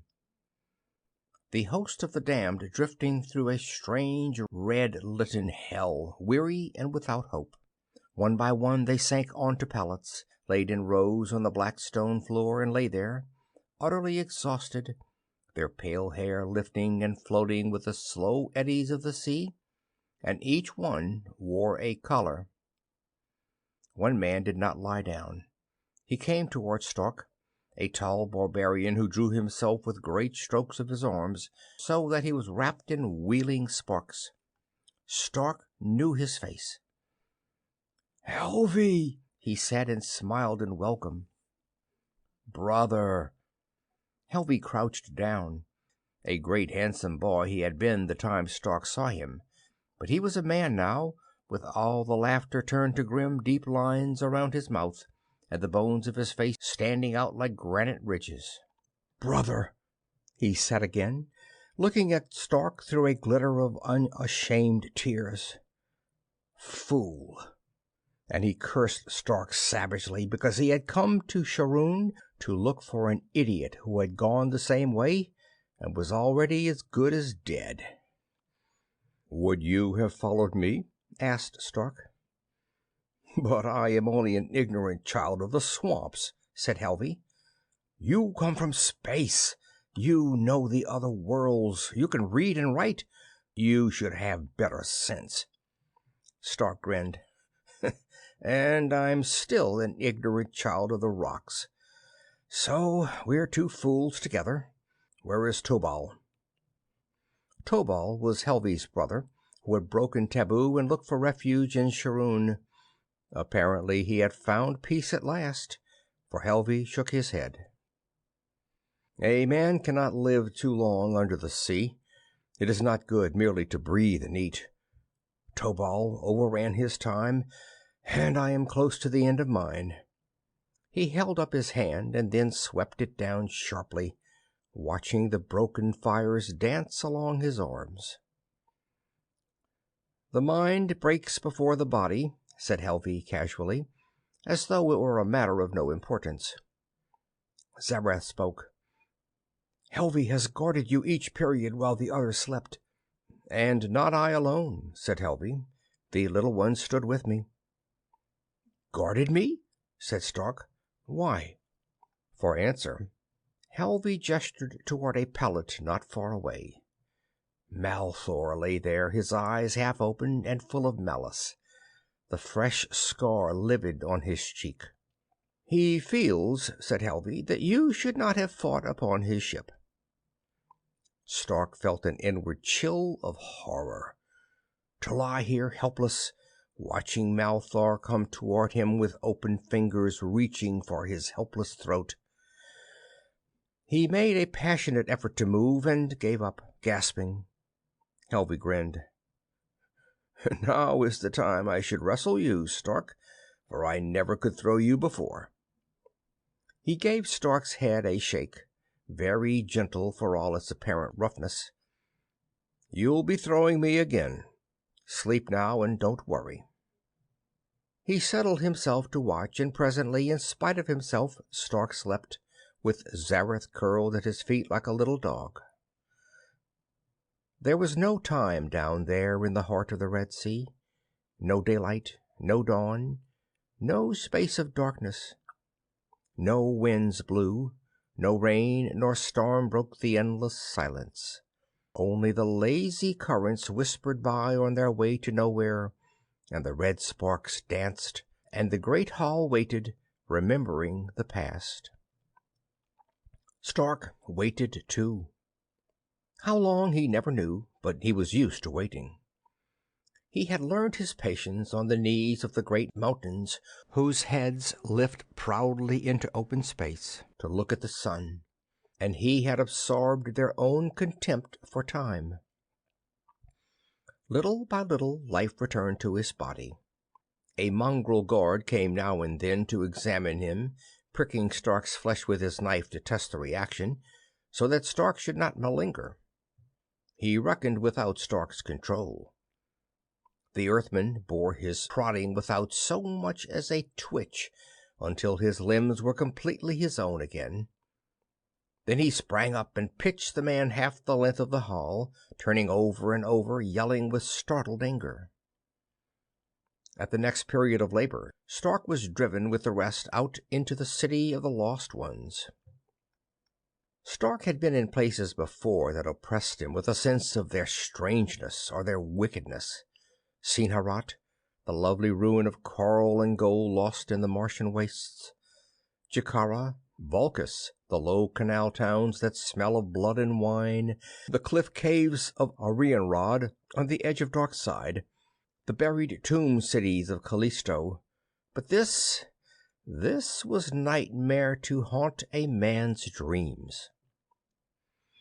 He stared about him as he went in the long line of slaves, and felt such a cold, shuddering contraction of his belly as he had never known before. Wide avenues, paved with polished blocks of stone, perfect as ebon mirrors. Buildings, tall and stately, pure and plain, with a calm strength that could outlast the ages. Black, all black, with no fripperies of paint or carving to soften them, only here and there a window like a drowned jewel glinting through the red. Vines like drifts of snow cascading down the stones. Gardens with close-clipped turf, and flowers lifting bright on their green stalks, their petals open to a daylight that was gone, their head bending as though to some forgotten breeze. All neat, all tended, the branches pruned, the fresh soil turned this morning. By whose hand? Stark remembered the great forest dreaming at the bottom of the gulf, and shivered. He did not like to think how long ago these flowers must have opened their young bloom to the last light they were ever going to see, for they were dead. Dead as the forest, dead as the city, forever bright and dead. Stark thought that it must always have been a silent city. It was impossible to imagine noisy throngs flocking to a market square down these immense avenues. The black walls were not made to echo song or laughter. Even the children must have moved quietly along the garden paths, small, wise creatures born to an ancient dignity. He was beginning to understand now the meaning of that weird forest. The Gulf of Shuruun had not always been a gulf. It had been a valley, rich, fertile, with this great city in its arms, and here and there on the upper slopes the retreat of some noble or philosopher, of which the castle of the Elhari was a survivor. A wall or rock had held back the Red Sea from this valley, and then, somehow, the wall had cracked, and the sullen crimson tide had flowed slowly into the fertile bottoms, rising higher, lapping the towers and the tree-tops in swirling flame, drowning the land forever. Stark wondered if the people had known the disaster was coming, if they had gone forth to tend their gardens for the last time, so that they might remain perfect in the embalming gases of the sea. The columns of slaves, herded by overseers armed with small black weapons similar to the one Egil had used, came out into a broad square whose farther edges were veiled in the red murk, and Stark looked on ruin. A great building had fallen in the center of the square. The gods only knew what force had burst its walls and tossed the giant blocks like pebbles into a heap, but there it was, the one untidy thing in the city, a mountain of debris. Nothing else was damaged. It seemed that this had been the place of temples, and they stood unharmed, ranked around the sides of the square, the dim fires rippling through their porticos. Deep in their inner shadows, Stark thought he could make out images, gigantic things brooding in the spark-shot gloom. He had no chance to study them. The overseer cursed them on, and now he saw what use the slaves were put to. They were cleaning away the wreckage of the fallen building. Helvey whispered, "For 16 years men have slaved and died down here, and the work is not half done. And why do the Elhari want it done at all? I'll tell you why. Because they are mad. Mad as swamp dragons gone must in the spring." It seemed madness indeed to labor at this pile of rocks in a dead city at the bottom of the sea. It was madness. And yet the Elhari, though they might be insane, were not fools. There was a reason for it, and Stark was sure it was a good reason. Good for the Elhari, at any rate. An overseer came up to Stark, thrusting him roughly toward a sled already partly loaded with broken rocks. Stark hesitated, his eyes turning ugly, and Helvey said, "Come on, you fool. Do you want to be down flat on your back again?" Stark glanced at the little weapon, blunt and ready, and turned reluctantly to obey. And there began his servitude. It was a weird sort of life he led. For a while he tried to reckon time by the periods of work and sleep, but he lost count, and it did not greatly matter anyway. He labored with the others, hauling the huge blocks away, clearing out the cellars that were partly bared, shoring up weak walls underground. The slaves clung to their old habit of thought, calling the work periods days and the sleep periods nights. Each day Egil or his brother Khand came to see what had been done, and went away black-browed and disappointed, ordering the work speeded up. Trion was there also much of the time. He would come slowly in his awkward, crab-wise way, and perch like a pale gargoyle on the stones, never speaking, watching with his sad, beautiful eyes. He woke a vague foreboding in Stark. There was something awesome in Trion's silent patience, as though he waited the coming of some black doom, long delayed but inevitable. Stark would remember the prophecy and shiver. It was obvious to Stark after a while that the Elhari were clearing the building to get at the cellars underneath. The great dark caverns, already bared, had yielded nothing. But the brothers still hoped.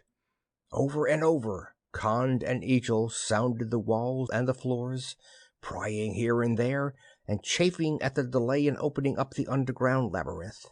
What they hoped to find, no one knew. Bara came too.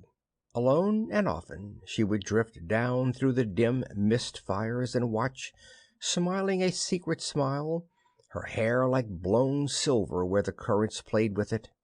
She had nothing but curt words for Egil, but she kept her eyes on the great dark earthman, and there was a look in them that stirred his blood.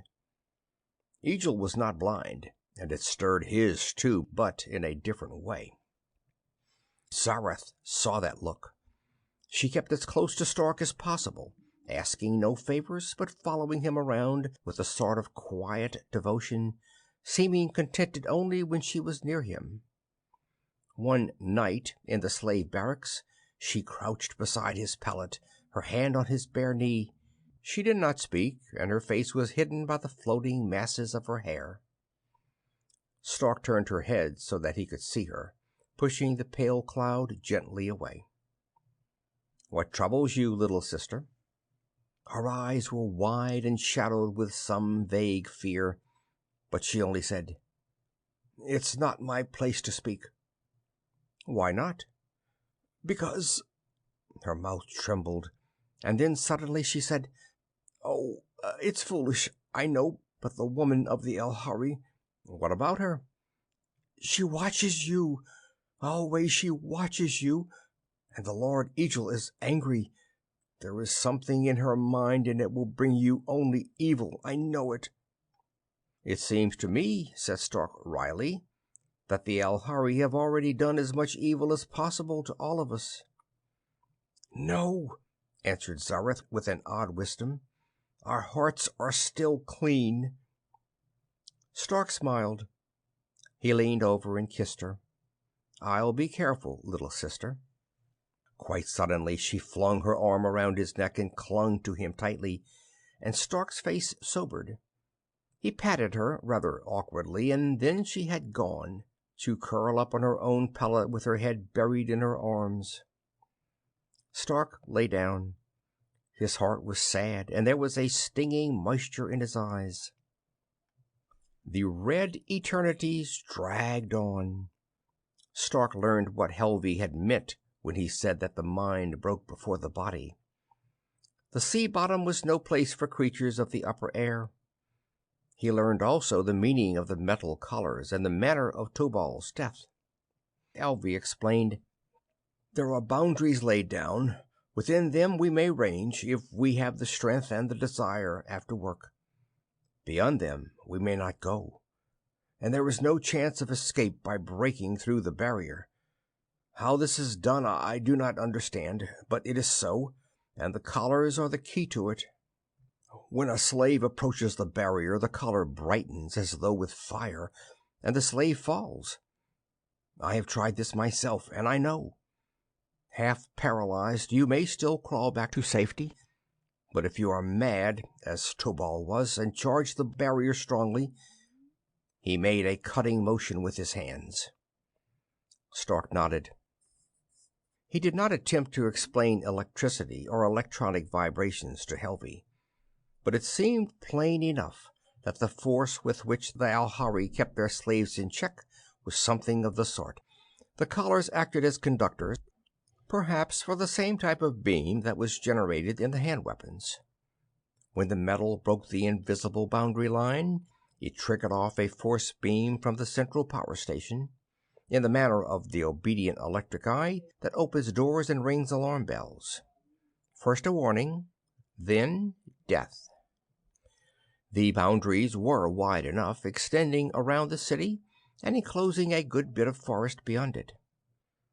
There was no possibility of a slave hiding among the trees, because the collar could be traced by the same type of beam turned to low power, and the punishment meted out to a retaken man was such that few were foolish enough to try that game. The surface, of course, was utterly forbidden.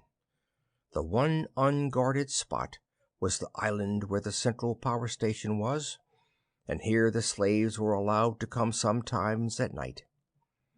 The Alhari had discovered that they lived longer and worked better if they had an occasional breath of air and a look at the sky. Many times Stark made that pilgrimage with the others. Up from the red depths they would come, through the reeling bands of fire where the currents ran, through the clouds of crimson sparks and the sullen patches of stillness that were like pools of blood. A company of white ghosts shrouded in flame, rising from their tomb for a little taste of the world they had lost. It didn't matter that they were so weary that they had barely the strength to get back to the barracks and sleep.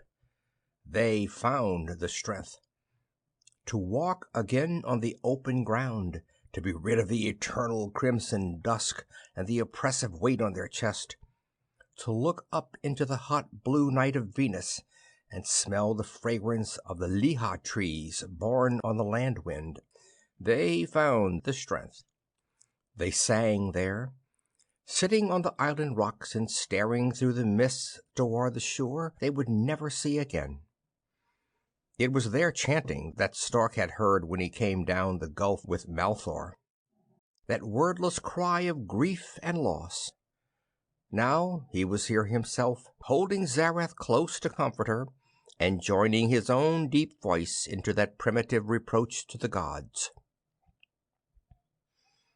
While he sat, howling like the savage he was, he studied the power plant. A squat blockhouse of a place. On the nights the slave came, guards were stationed outside to warn them away. The blockhouse was doubly guarded with the shock beam. To attempt to take it by force would only mean death for all concerned. Stark gave that idea up for the time being. There was never a second when escape was not in his thoughts. But he was too old in the game to break his neck against a stone wall. Like Malthor, he would wait. End of Part 4.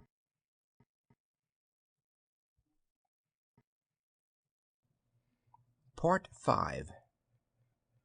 Zareth and Helvi both changed after Stark's coming. Though they never talked of breaking free, both of them lost their air of hopelessness. Stark made neither plans nor promises. But Helvi knew him from of old, and the girl had her own subtle understanding, and they held up their heads again. Then one day, as the work was ending, Vara came smiling out of the red murk and beckoned to him, and Stark's heart gave a great leap. Without a backward look he left Helvi and Zareth, and went with her down the wide, still avenue that led outward to the forest. They left the stately buildings and the wide spaces behind them, and went in among the trees. Stark hated the forest. The city was bad enough, but it was dead, honestly dead, except for those neat nightmare gardens. There was something terrifying about these great trees, full-leafed and green, rioting with flowering vines and all the rich undergrowth of the jungle, standing like massed corpses made lovely by mortuary art. They swayed and rustled as the coiling fires swept them, branches bending to that silent, horrible parody of wind. Stark always felt trapped there and stifled by the stiff leaves and the vines. But he went, and Vara slipped like a silver bird between the great trunks, apparently happy. "I have come here often, ever since I was old enough. It's wonderful. Here I can stoop and fly like one of my own hawks." She laughed and plucked a golden flower to set in her hair, and then darted away again, her white legs flashing. Stark followed. He could see what she meant. Here in this strange sea one's motions was as much flying as swimming, since the pressure equalized the weight of the body. There was a queer sort of thrill in plunging headlong among the treetops, to arrow down through a tangle of vines and branches, and then sweep upward again. She was playing with him, and he knew it. The challenge got his blood up. He could have caught her easily, but he did not. Only now and again he circled her to show his strength. They sped on, trailing wakes of flame, a black hawk chasing a silver dove through the forests of a dream. But the dove had been fledged in an eagle's nest. Stark wearied of the game at last. He caught her, and they clung together, drifting still among the trees with the momentum of that wonderful weightless flight. Her kiss at first was lazy, teasing, and curious. Then it changed. All Stark's smoldering anger leaped into a different kind of flame. His handling of her was rough and cruel, and she laughed a little fierce voiceless laugh, and gave it back to him, and remembered how he had thought her mouth was like a bitter fruit that would give a man pain when he kissed it. She broke away at last and came to rest on a broad branch, leaning back against the trunk and laughing, her eyes brilliant and cruel as Stark's own. And Stark sat down at her feet. "What do you want?" he demanded. "What do you want with me?" She smiled. There was nothing sidelong or shy about her. She was bold as a new blade. "I'll tell you, wild man."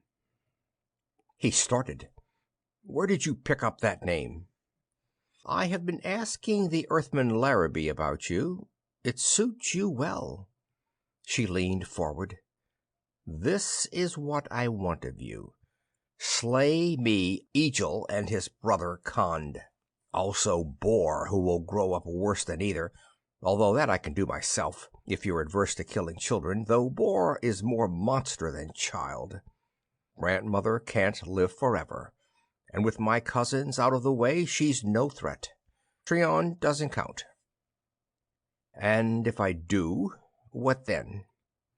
freedom, and me. You'll rule Shuruun at my side." Stark's eyes were mocking. "For how long, Vara?" "Who knows? And what does it matter? The years take care of themselves." She shrugged. "The Elhari blood has run out, and it's time there was a fresh strain. Our children will rule after us, and they'll be men." Stark laughed. He roared with it. "It's not enough that I'm a slave to the Elhari. Now I must be executioner and herd bull as well." He looked at her keenly. "Why me, Vara? Why pick on me?" "Because, as I have said, you are the first man I have seen since my father died. Also, there is something about you." She pushed herself upward to hover lazily, her lips just brushing his. "Do you think it would be so bad a thing to live with me, wild man?" She was lovely and maddening, a silver witch shining among the dim fires of the sea, full of wickedness and laughter. Stark reached out and drew her to him. "Not bad," he murmured. "Dangerous." He kissed her, and she whispered, "I think you're not afraid of danger." "On the contrary, I'm a cautious man."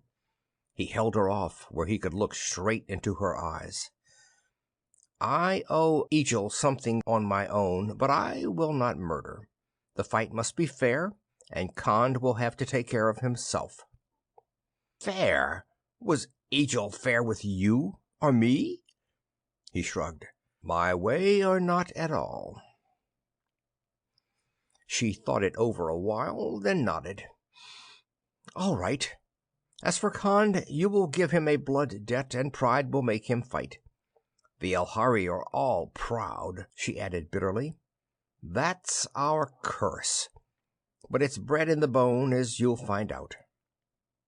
One more thing. Zareth and Helvi are to go free, and there must be an end to this slavery." She stared at him. "You drive a hard bargain, wild man. Yes or no?" "Yes and no. Zareth and Helvi you may have if you insist, though the gods know what you see in that pallid child. As to the other," she smiled very mockingly, "I'm no fool, Stark. You're evading me, and two can play that game." He laughed. "Fair enough. And now tell me this, witch with the silver curls. How am I to get at Egil that I may kill him?" "I'll arrange that." She said it with such vicious assurance that he was pretty sure she would arrange it. He was silent for a moment, and then he asked, "Vara, what are the Elhari searching for at the bottom of the sea?" She answered slowly, "I told you that we are a proud clan. We were driven out of the high plateaus centuries ago because of our pride. Now it's all we have left, but it's a driving thing." She paused and then went on. "I think we had known about the city for a long time, but it had never meant anything until my father became fascinated by it. He would stay down here days at a time exploring, and it was he who found the weapons and the machine of power which is on the island. Then he found the chart and the metal book hidden away in a secret place. The book was written in pictographs, as though it was meant to be deciphered, and the chart showed the square with the ruined building and the temples, with a separate diagram of catacombs underneath the ground.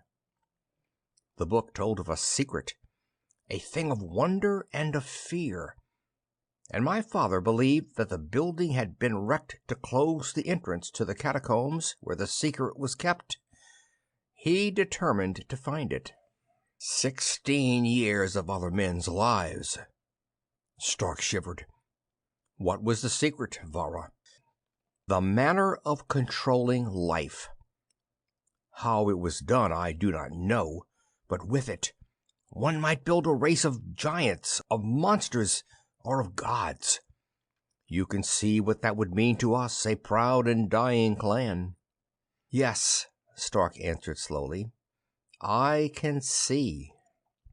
The magnitude of the idea shook him. The builders of the city must have been wise indeed in their scientific research to evolve such a terrible power. To mold the living cells of the body to one's will, to create not life itself, but its form and fashion. A race of giants or of gods. The Alhari would like that. To transform their own degenerate flesh into something beyond the race of men.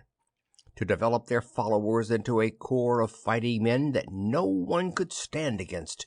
To see that their children were given an unholy advantage over all the children of men.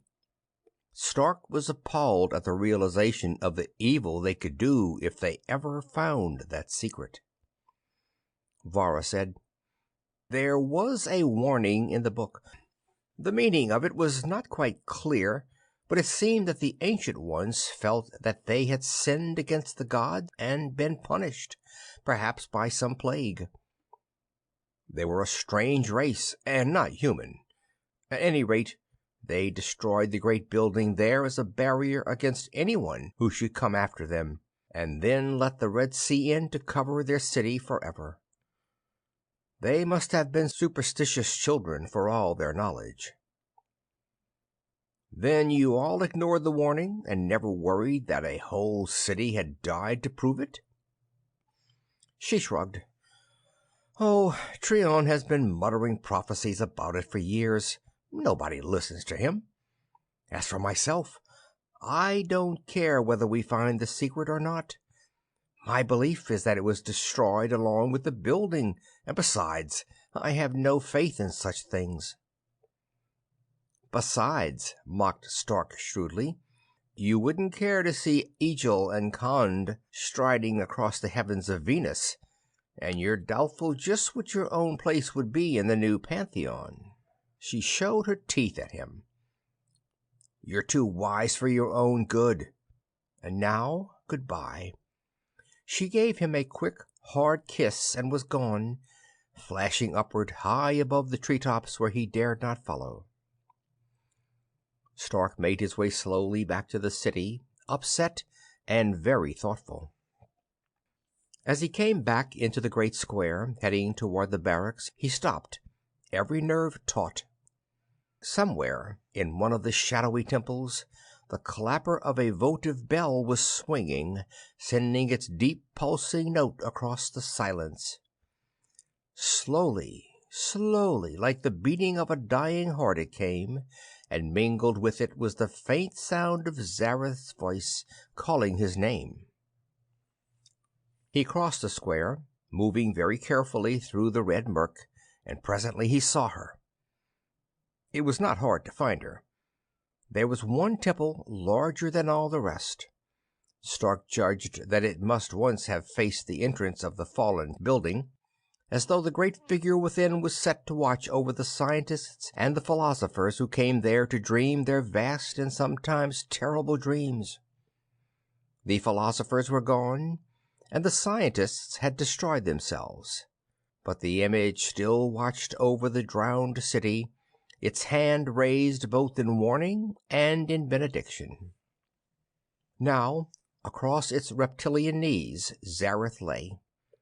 The temple was open on all sides, and Stark could see her clearly, a little white scrap of humanity against the black, unhuman figure. Malthor stood beside her. It was he who had been tolling the votive bell. He had stopped now, and Zareth's words came clearly to Stark. "Go away! Go away! They're waiting for you! Don't come in here!" "I'm waiting for you, Stark," Malthor called out, smiling. "Are you afraid to come?" And he took Zareth by the hair and struck her, slowly and deliberately, twice across the face. All expression left Stark's face, leaving it perfectly blank except for his eyes, which took on a sudden lambent gleam. He began to move toward the temple. not hurrying even then, but moving in such a way that it seemed an army could not have stopped him. Zareth broke free from her father. Perhaps she was intended to break free. "Egil!" she screamed. "It's a trap!" Again Malthor caught her, and this time he struck her harder, so that she crumpled down again across the image that watched with its jeweled, gentle eyes and saw nothing. "She's afraid for you," said Malthor. "She knows I mean to kill you if I can. Well, perhaps Egil is here also. Perhaps he is not. But certainly Zareth is here. I have beaten her well, and I shall beat her again, as long as she lives to be beaten for her treachery to me. And if you want to save her from that, you outland dog, you'll have to kill me. Are you afraid?" Stark was afraid. Malthor and Zareth were alone in the temple. The pillared colonnades were empty except for the dim fires of the sea. Yet Stark was afraid, for an instinct older than speech warned him to be. It did not matter. Zareth's white skin was mottled with dark bruises, and Malthor was smiling at him, and it did not matter. Under the shadow of the roof and down the colonnade he went, swiftly now, leaving a streak of fire behind him. Malthor looked into his eyes, and his smile trembled and was gone. He crouched, and at the last moment, when the dark body plunged down at him as a shark plunges, he drew a hidden knife from his girdle and struck. Stark had not counted on that. The slaves were searched for possible weapons every day, and even a sliver of stone was forbidden. Somebody must have given it to him. Someone. The thought flashed through his mind while he was in the very act of trying to avoid that death blow. Too late, because his own momentum carried him on to the point. Reflexes quicker than any man's, the hair-trigger reactions of a wild thing. Muscles straining, the center of balance shifted with an awful wrenching effort. Hands grasping at the fire-shot redness, as though to force it to defy its own laws. The blade ripped a long, shallow gash across his breast, but it did not go home. By a fraction of an inch, it did not go home. While Stark was still off balance, Malthor sprang. They grappled. The knife blade glittered redly, a hungry tongue eager to taste Stark's life. The two men rolled over and over, drifting and tumbling erratically, churning the sea to a froth of sparks. And still the image watched, its calm reptilian features unchangingly benign and wise. Threads of a darker red laced heavily across the dancing fires. Stark got Malthor's arm under his own and held it there with both hands. His back was to the man now. Malthor kicked and clawed with his feet against the backs of Stark's thighs, and his left arm came up and tried to clamp around Stark's throat. Stark buried his chin so that it could not, and then Malthor's hand began to tear at Stark's face, searching for his eyes. Stark voiced a deep, bestial sound in his throat. He moved his head suddenly, catching Malthor's hand between his jaws. He did not let go. Presently his teeth were locked against the thumb joint, and Malthor was screaming, but Stark gave all his attention to what he was doing with the arm that held the knife. His eyes had changed. They were all beast now, the eyes of a killer blazing cold and beautiful in his dark face. There was a dull crack, and the arm ceased to strain or fight. It bent back upon itself, and the knife fell, drifting quietly down. Malthor was beyond screaming now. He made one effort to get away as Stark released him, but it was a futile effort, and he made no sound as Stark broke his neck. He thrust the body from him. It drifted away, moving lazily with the suck of the currents through the colonnade, now and again touching a black pillar, as though in casual wonder, wandering out at last into the square. Malthor was in no hurry. He had all eternity before him. Stark moved carefully away from the girl, who was trying feebly now to sit up on the knees of the image. He called out to some unseen presence hidden in the shadows under the roof. Malthor screamed your name, Eagle. Why didn't you come? There was a flicker of movement in the intense darkness of the ledge at the top of the pillars. Why should I? Asked the Lord Eagle of the Elhari. I offered him his freedom if he could kill you, but it seems he could not, even though I gave him a knife and drugs to keep your friend Helvi out of the way. He came out where Stark could see him, very handsome in a tunic of yellow silk, the blunt black weapons in his hands. The important thing was to bait a trap. You would not face me because of this. He raised the weapon. I might have killed you as you worked, of course, but my family would have had hard things to say about that.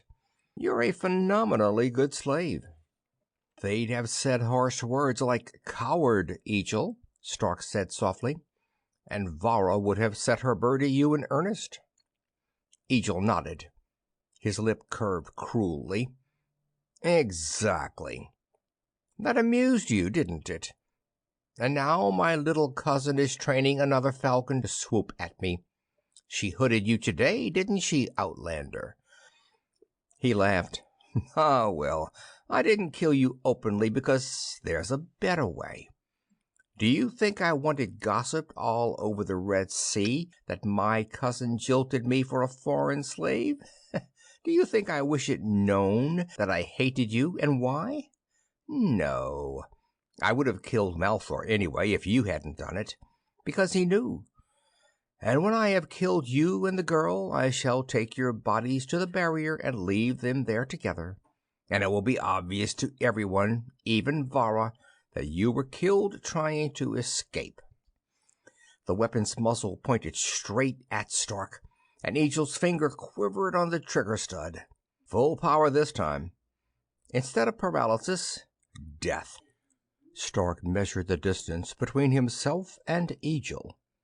He would be dead before he struck, but the impetus of his leap might carry him on and give Zareth a chance to escape. The muscles of his thighs stirred and tensed. A voice said, And it will be obvious how and why I died, Eagle, for if you kill them, you must kill me too. Where Treon had come from, or when, Stark did not know, but he was there by the image, and his voice was full of a strong music, and his eyes shone with a fey light. Eagle had started, and now he swore in fury. You idiot! You twisted freak! How did you come here? How does the wind come, and the rain? I am not as other men. He laughed, a somber sound with no mirth in it. I am here, Eagle, and that's all that matters. And you will not slay this stranger who is more beast than man, and more man than any of us. The gods have a use for him. He had moved as he spoke, until now he stood between Stark and Eagle. Get out of the way, said Eagle. Treon shook his head. Very well, said Eagle. If you wish to die, you may. The fey gleam brightened in Treon's eyes. This is a day of death, he said softly, but not of his or mine. Eagle said a short, ugly word and raised the weapon up. Things happened very quickly after that.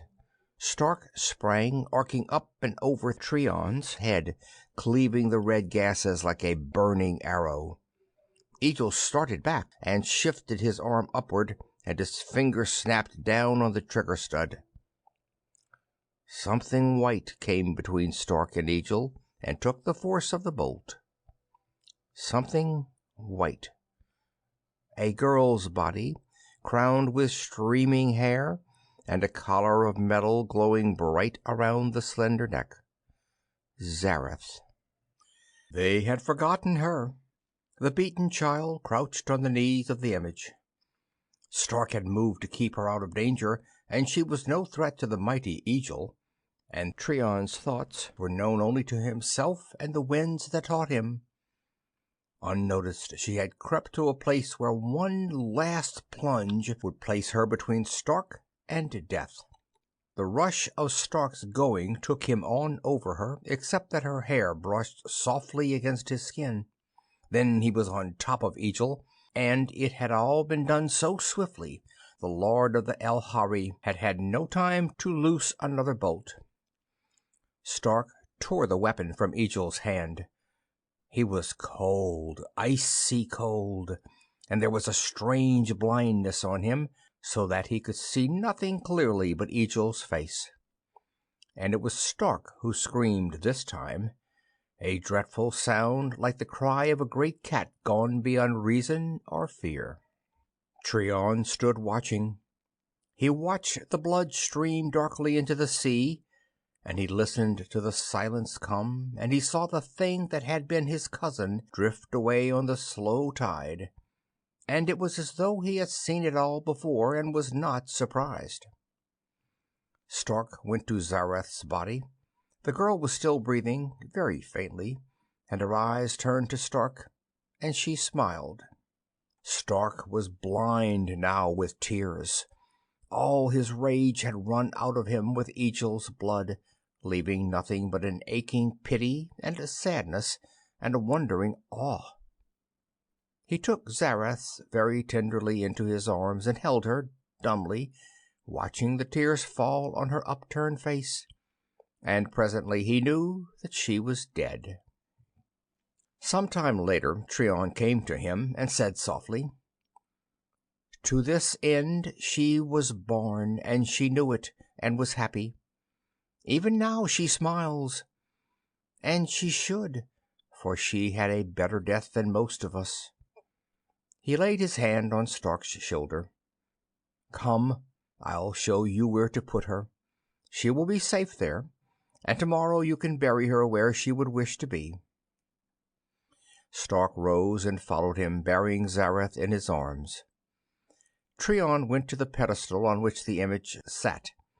He pressed in a certain way upon a series of hidden springs, and a section of the paving slid noiselessly back, revealing stone steps leading down.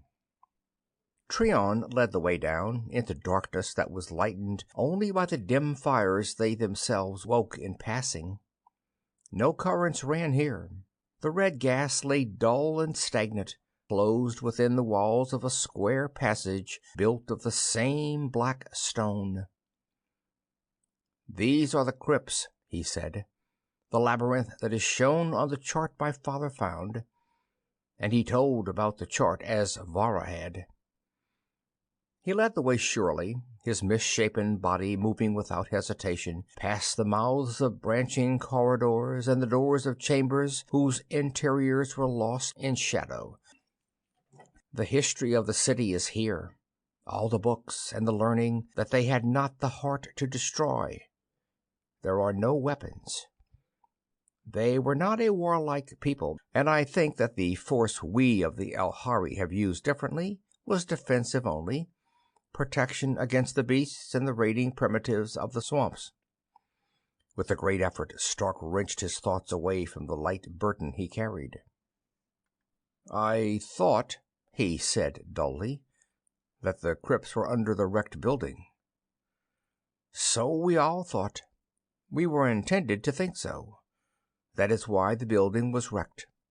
And for 16 years we of the El-Hari have killed men and women with dragging the stones of it away. But the temple was shown also in the chart. We thought it was there merely as a landmark, an identification for the great building, but I began to wonder." "How long have you known?" "Not long, perhaps 2 reigns.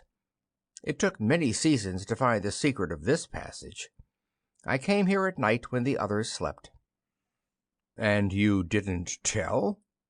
"No," said Trion. "You are thinking that if I had told, there would have been an end to the slavery and the death, But what then? My family turned loose with the power to destroy a world as this city was destroyed? No, it was better for the slaves to die.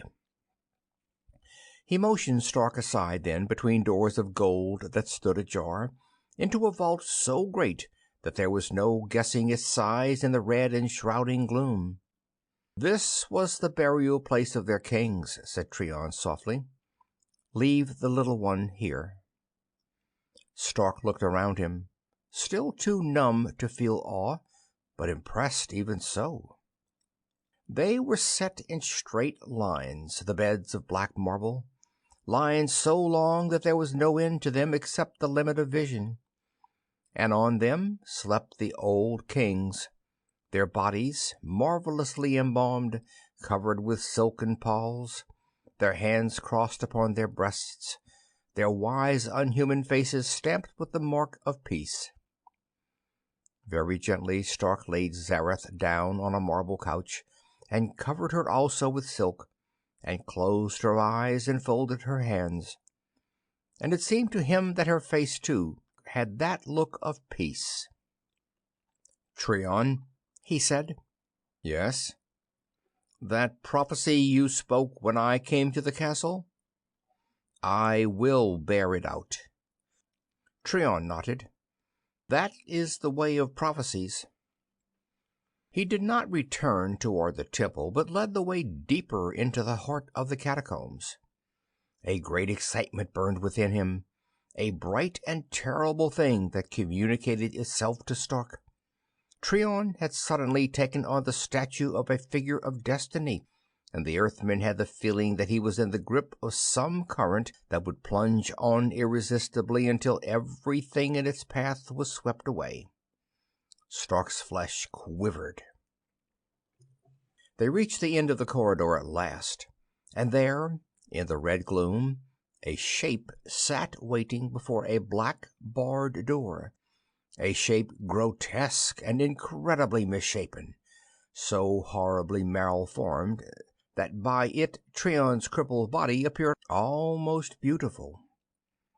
Yet its face was as the faces of the images and the old kings, and its sunken eyes had once held wisdom, and one of its 7-fingered hands was still slim and sensitive.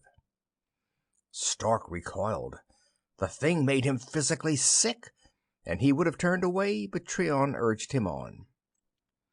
"Go closer. It is dead, embalmed, but it has a message for you. It has waited all this time to give that message." Reluctantly, Stark went forward. Quite suddenly it seemed that the thing spoke. "Behold me. Look upon me, and take counsel before you grasp that power which lies beyond the door." Stark leaped back, crying out, and Treon smiled. "It was so with me, but I have listened to it many times since then. It speaks not with a voice, but within the mind, and only when one has passed a certain spot." Stark's reasoning mind pondered over that. A thought record, obviously triggered off by an electronic beam. The ancients had taken good care that their warning would be heard and understood by anyone who should solve the riddle of the catacombs. Thought images, speaking directly to the brain, know no barrier of time or language. He stepped forward again, and once more the telepathic voice spoke to him. "We tampered with the secrets of the gods. We intended no evil. It was only that we love perfection and wish to shape all living things as flawless as our buildings and our gardens. We did not know that it was against the law. I was one of those who found the way to change the living cell. We used the unseen force that comes from the land of the gods beyond the sky, and we so harnessed it that we could build from the living flesh as the potter builds from the clay. We healed the halt and the maimed, and made those stand tall and straight who came crooked from the egg, and for a time we were as brothers to the gods themselves. I myself, even I, knew the glory of perfection. And then came the reckoning. The cell, once made to change, would not stop changing. The growth was slow, and for a while we did not notice it. But when we did, it was too late. We were becoming a city of monsters, and the force we had used was worse than useless, for the more we tried to mold the monstrous flesh to its normal shape, the more the stimulated cells grew and grew, until the bodies we labored over were like things of wet mud that flow and change even as you look at them. One by one the people of the city destroyed themselves, and those of us who were left realized the judgment of the gods and our duty. We made all things ready, and let the Red Sea hide us forever from our own kind and those who should come after. Yet we did not destroy our knowledge. Perhaps it was our pride only that forbade us, but we could not bring ourselves to do it. Perhaps other gods, other races wiser than we, can take away the evil and keep only the good. For it is good for all creatures to be, if not perfect, at least strong and sound. But heed this warning, whoever you may be that listen. If your gods are jealous, if your people have not the wisdom or the knowledge to succeed where we failed in controlling this force, then touch it not, or you and all your people will become as I. The voice stopped. Stark moved back again and said to Tryon incredulously, "And your family would ignore that warning?" Tryon laughed. "They are fools. They are cruel and greedy and very proud. They would say that this was a lie to frighten away intruders, or that human flesh would not be subject to the laws that govern the flesh of reptiles. They would say anything, because they have dreamed this dream too long to be denied." Stark shuddered and looked at the black door. "The thing ought to be destroyed." "Yes," said Tryon softly. His eyes were shining, looking into some private dream of his own. He started forward, and when Stark would have gone with him, he thrust him back, saying, "No, you have no part in this." He shook his head. "I have waited," he whispered almost to himself. "The winds bade me wait until the day was ripe to fall from the tree of death. I have waited, and at dawn I knew, for the wind said, 'Now is the gathering of the fruit at hand.'" End of Part 5.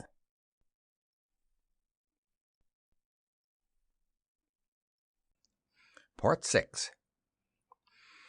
He looked suddenly at Stark, and his eyes had in them a clear sanity for all their feyness. "You heard, Stark. We made those stand tall and straight who came crooked from the egg. I will have my hour. I will stand as a man for the little time that is left." He turned, and Stark made no move to follow. He watched Tryon's twisted body recede, white against the red dusk, until it passed the monstrous watcher and came to the black door. The long, thin arms reached up and pushed the bar away. The door swung slowly back. Through the opening, Stark glimpsed a chamber that held a structure of crystal rods and discs mounted on a frame of metal, the whole thing glowing and glittering with a restless bluish light that dimmed and brightened as though it echoed some vast pulse beat. There were other apparatus, intricate banks of tubes and condensers, but this was the heart of it, and the heart was still alive. Tryon passed within and closed the door behind him. Stark drew back some distance from the door, and its guardian crouched down and set his back against the wall. He thought about the apparatus. Cosmic rays, perhaps, the unseen force that comes from beyond the sky. Even yet, all their potentialities were not known. But a few luckless spacemen had found that under certain conditions they could do amazing things to human tissue. It was a line of thought Stark did not like at all. He tried to keep his mind away from Tryon entirely.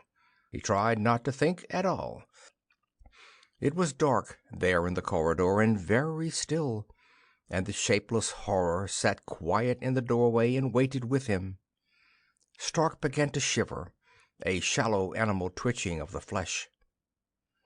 He waited. After a while he thought Tryon must be dead, but he did not move. He did not wish to go into that room to see. He waited. Suddenly he leaped up, cold sweat bursting out all over him. A crash had echoed down the corridor, a clashing of shattered crystal and a high singing note that trailed off into nothing. The door opened. A man came out. A man tall and straight and beautiful as an angel. A strong-limbed man with Tryon's face, Tryon's tragic eyes. And beyond him the chamber was dark. The pulsing heart of power had stopped. The door was shut and barred again. Tryon's voice was saying, "There are records left, and much of the apparatus, so that the secret is not lost entirely, only it is out of reach." He came to Stark and held out his hand. "Let us fight together, as men. And do not fear. I shall die long before this body changes." He smiled, the remembered smile that was full of pity for all living things. "I know, for the winds have told me." Stark took his hand and held it. "Good," said Tryon. "And now lead on, stranger with the fierce eyes, for the prophecy is yours and the day is yours, and I, who have crept about like a snail all my life, know little of battle. Lead, and I will follow." Stark fingered the collar around his neck. "Can you rid me of this?" Tryon nodded. "There are tools and acid in one of the chambers." He found them and worked swiftly, and while he worked, Stark thought smiling, and there was no pity in that smile at all. They came back at last into the temple, and Tryon closed the entrance to the catacombs. It was still night, for the square was empty of slaves. Stark found Eagle's weapon where it had fallen on the ledge where Eagle died. "We must hurry," said Stark. "Come on." The island was shrouded heavily in mist and the blue darkness of the night. Stark and Tryon crept silently among the rocks until they could see the glimmer of torchlight through the window slits of the power station. There were 7 guards, 5 inside the blockhouse, 2 outside to patrol. When they were close enough, Stark slipped away, going like the shadow, and never a pebble turned under his bare foot. Presently he found a spot to his liking and crouched down. A sentry went by not 3 feet away, yawning and looking hopefully at the sky for the first signs of dawn. Tryon's voice rang out, the sweet, unmistakable voice. "Ho there, guards!"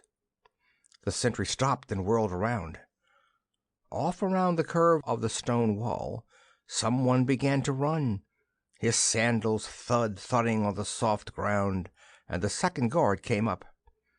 "Who speaks?" one demanded. "The Lord Tryon?"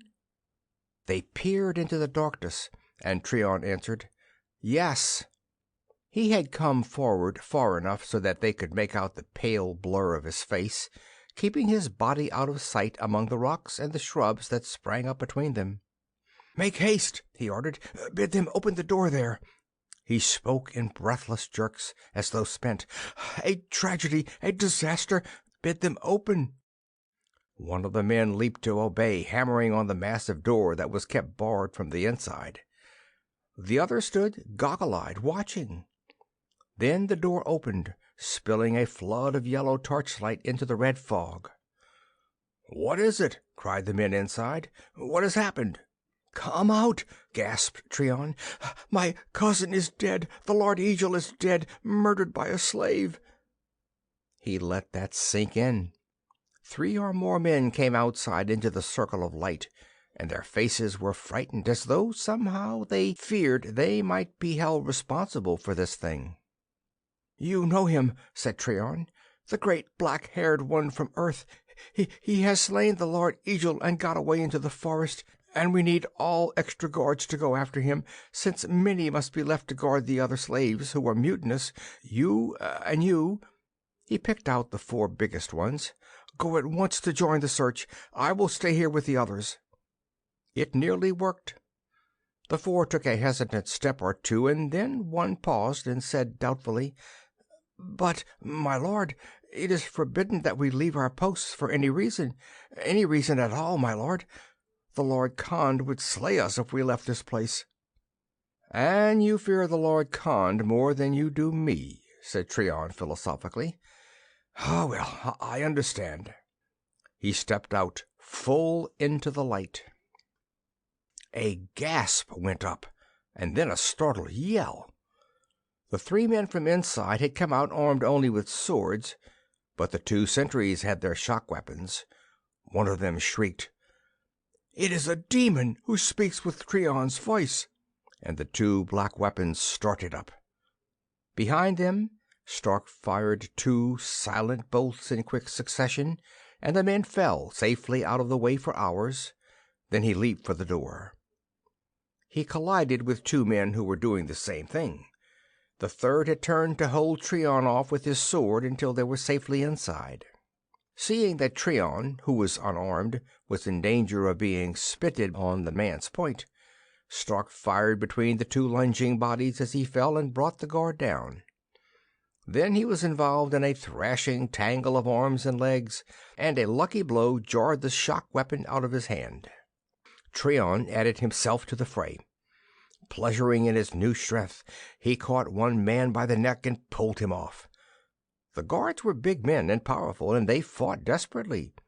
Stark was bruised and bleeding from a cut mouth before he could get in a finishing blow. Someone rushed past him into the doorway. Trion yelled. Out of the tail of his eye, Stark saw the Elhari sitting dazed on the ground. The door was closing. Stark hunched up his shoulders and sprang. He hit the heavy panel with a jar that nearly knocked him breathless. It slammed open, and there was a cry of pain and the sound of someone falling. Stark burst through, to find the last of the guards rolling every which way over the floor. But one rolled over onto his feet again, drawing his sword as he rose. He had not had time before. Stark continued his rush without stopping. He plunged headlong into the man before the point was clear of the scabbard, bore him over and down, and finished the man off with savage efficiency. He leaped to his feet, breathing hard, spitting blood out of his mouth, and looked around the control room, but the others had fled, obviously to raise the warning. The mechanism was simple. It was contained in a large black metal oblong about the size and shape of a coffin, equipped with grids and lenses and dials. It hummed softly to itself, but what its source of power was Stark did not know. Perhaps those same cosmic rays harnessed to a different use. He closed what seemed to be a master switch, and the humming stopped, and the flickering light died out of the lenses.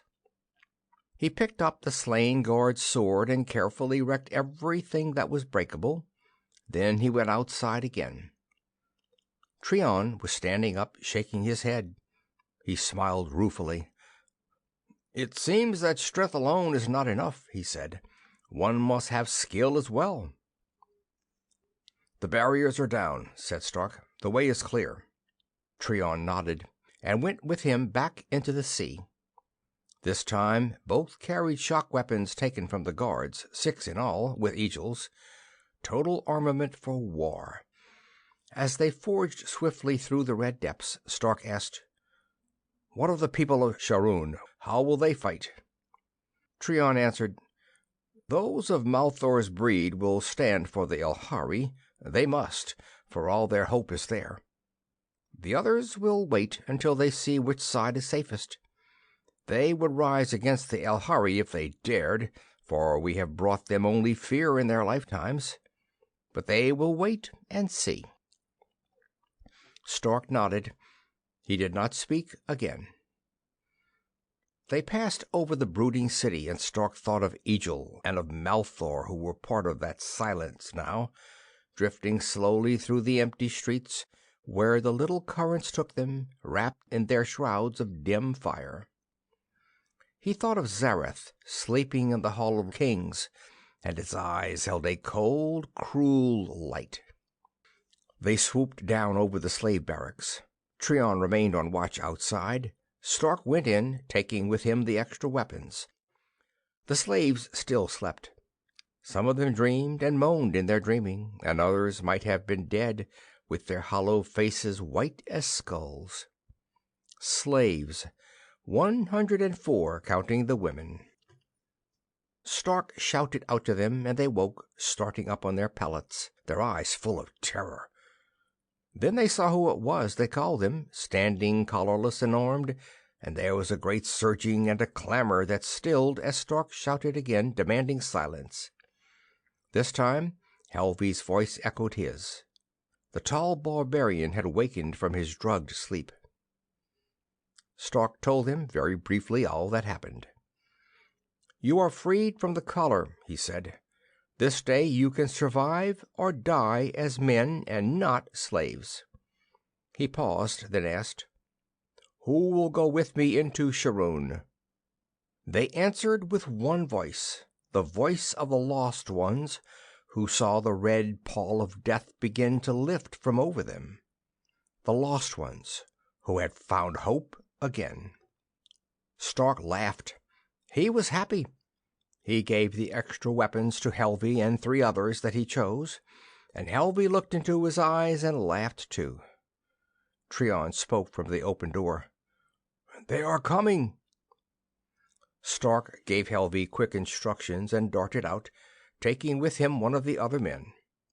With Trion they hid among the shrubbery of the garden that was outside the hall, patterned and beautiful, swaying its lifeless brilliance in the lazy drifts of fire.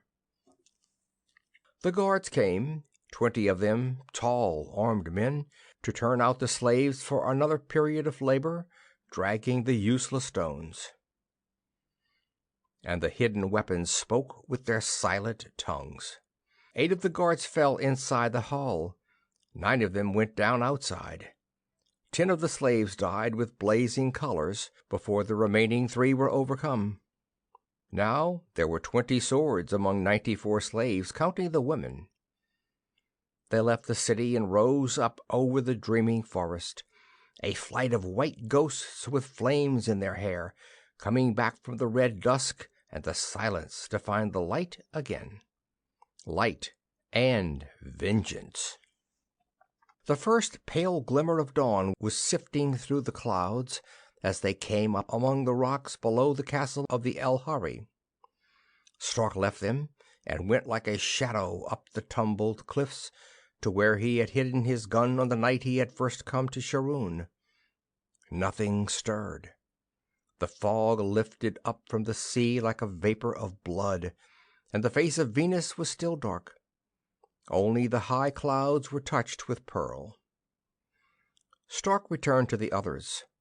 He gave one of his shock weapons to a swamplander with a cold madness in his eyes. Then he spoke a few final words to Helvi and went back with Trion under the surface of the sea. Trion led the way. He went along the face of the submerged cliff, and presently he touched Stark's arm and pointed to where a round mouth opened in the rock. "It was made long ago," said Trion, "so that the Elhari and their slavers might come and go and not be seen. Come, and be very quiet." They swam into the tunnel mouth and down the dark way that lay beyond, until the lift of the floor brought them out of the sea. Then they felt their way silently along, stopping now and again to listen. Surprise was their only hope. Tryon had said that with the two of them they might succeed. More men would surely be discovered, and meet a swift end at the hands of the guards. Stark hoped Tryon was right. They came to a blank wall of dressed stone. Tryon leaned his weight against one side, and a great block swung slowly around on a central pivot. Guttering torchlight came through the crack. By it, Stark could see that the room beyond was empty. They stepped through, and as they did so, a servant in bright silks came yawning into the room with a fresh torch to replace the one that was dying. He stopped in mid-step, his eyes widening. He dropped the torch, his mouth opened to shape a scream, but no sound came, and Stark remembered that these servants were tongueless, to prevent them from telling what they saw or heard in the castle, Tryon said. The man spun about and fled, down a long, dim-lit hall. Stark ran him down without effort. He struck once with the barrel of his gun, and the man fell and was still. Tryon came up. His face had a look almost of exaltation, a queer shining of the eyes that made Stark shiver. He led on through a series of empty rooms, all somber black, and they met no one else for a while. He stopped at last before a small door of burnished gold. He looked at Stark once and nodded, and thrust the panels open and stepped through. They stood inside the vast echoing hall that stretched away into darkness until it seemed there was no end to it. The cluster of silver lamps burned as before, and within their circle of radiance the Elhari started up from their places and stared at the strangers who had come in through their private door. Khand and Arel with her hands idle in her lap. Bor pummeling the little dragon to make it hiss and snap, laughing at its impotence. Vara stroking the winged creature on her wrist, testing with her white finger the sharpness of its beak, and the old woman with a scrap of fat meat halfway to her mouth. They had stopped, frozen, in the midst of these actions, and Tryon walked slowly into the light. "Do you know me?" he said. A strange shivering ran through them. Now as before the old woman spoke first, her eyes glittering with a look as rapacious as her appetite. "You are Tryon," she said, and her whole vast body shook. The name went crying and whispering off around the dark halls. "Tryon, Tryon, Tryon." Khand leaped forward, touching his cousin's straight, strong body with hands that trembled. "You have found it," he said, "the secret." "Yes." Tryon lifted his silver head and laughed, a beautiful ringing bell tone that rang from the echoing corners. "I found it, and it's gone, smashed beyond your reach forever. Ijel is dead, and the day of the Elhari is done." There was a long, long silence, and then the old woman whispered, "You lie." Tryon turned to Stark. "Ask him, the stranger who came bearing doom upon his forehead. Ask him if I lie." Khan's face became something less than human. He made a queer, crazed sound and flung himself at Tryon's throat. Bor screamed suddenly. He alone was not much concerned with the finding or the losing of the secret, and he alone seemed to realize the significance of Stark's presence. He screamed, looking at the big, dark man, and went rushing off down the hall, crying for the guard as he went, and the echoes roared and racketed. He fought open the great doors and ran out, and as he did so, the sound of fighting came through from the compound. The slaves, with their swords and clubs, with their stones and shards of rock, had come over the wall from the cliffs. Stark had moved forward, but Tryon did not need his help. He had got his hands around Khan's throat, and he was smiling. Stark did not disturb him. The old woman was talking, cursing, commanding, choking on her own apoplectic breath. Arel began to laugh. She did not move, and her hands remained limp and open in her lap. She laughed, and Vara looked at Stark and hated him. "You're a fool, wild man," she said. "You would not take what I offered you, so you shall have nothing, only death." She slipped the hood from her creature and set it straight at Stark.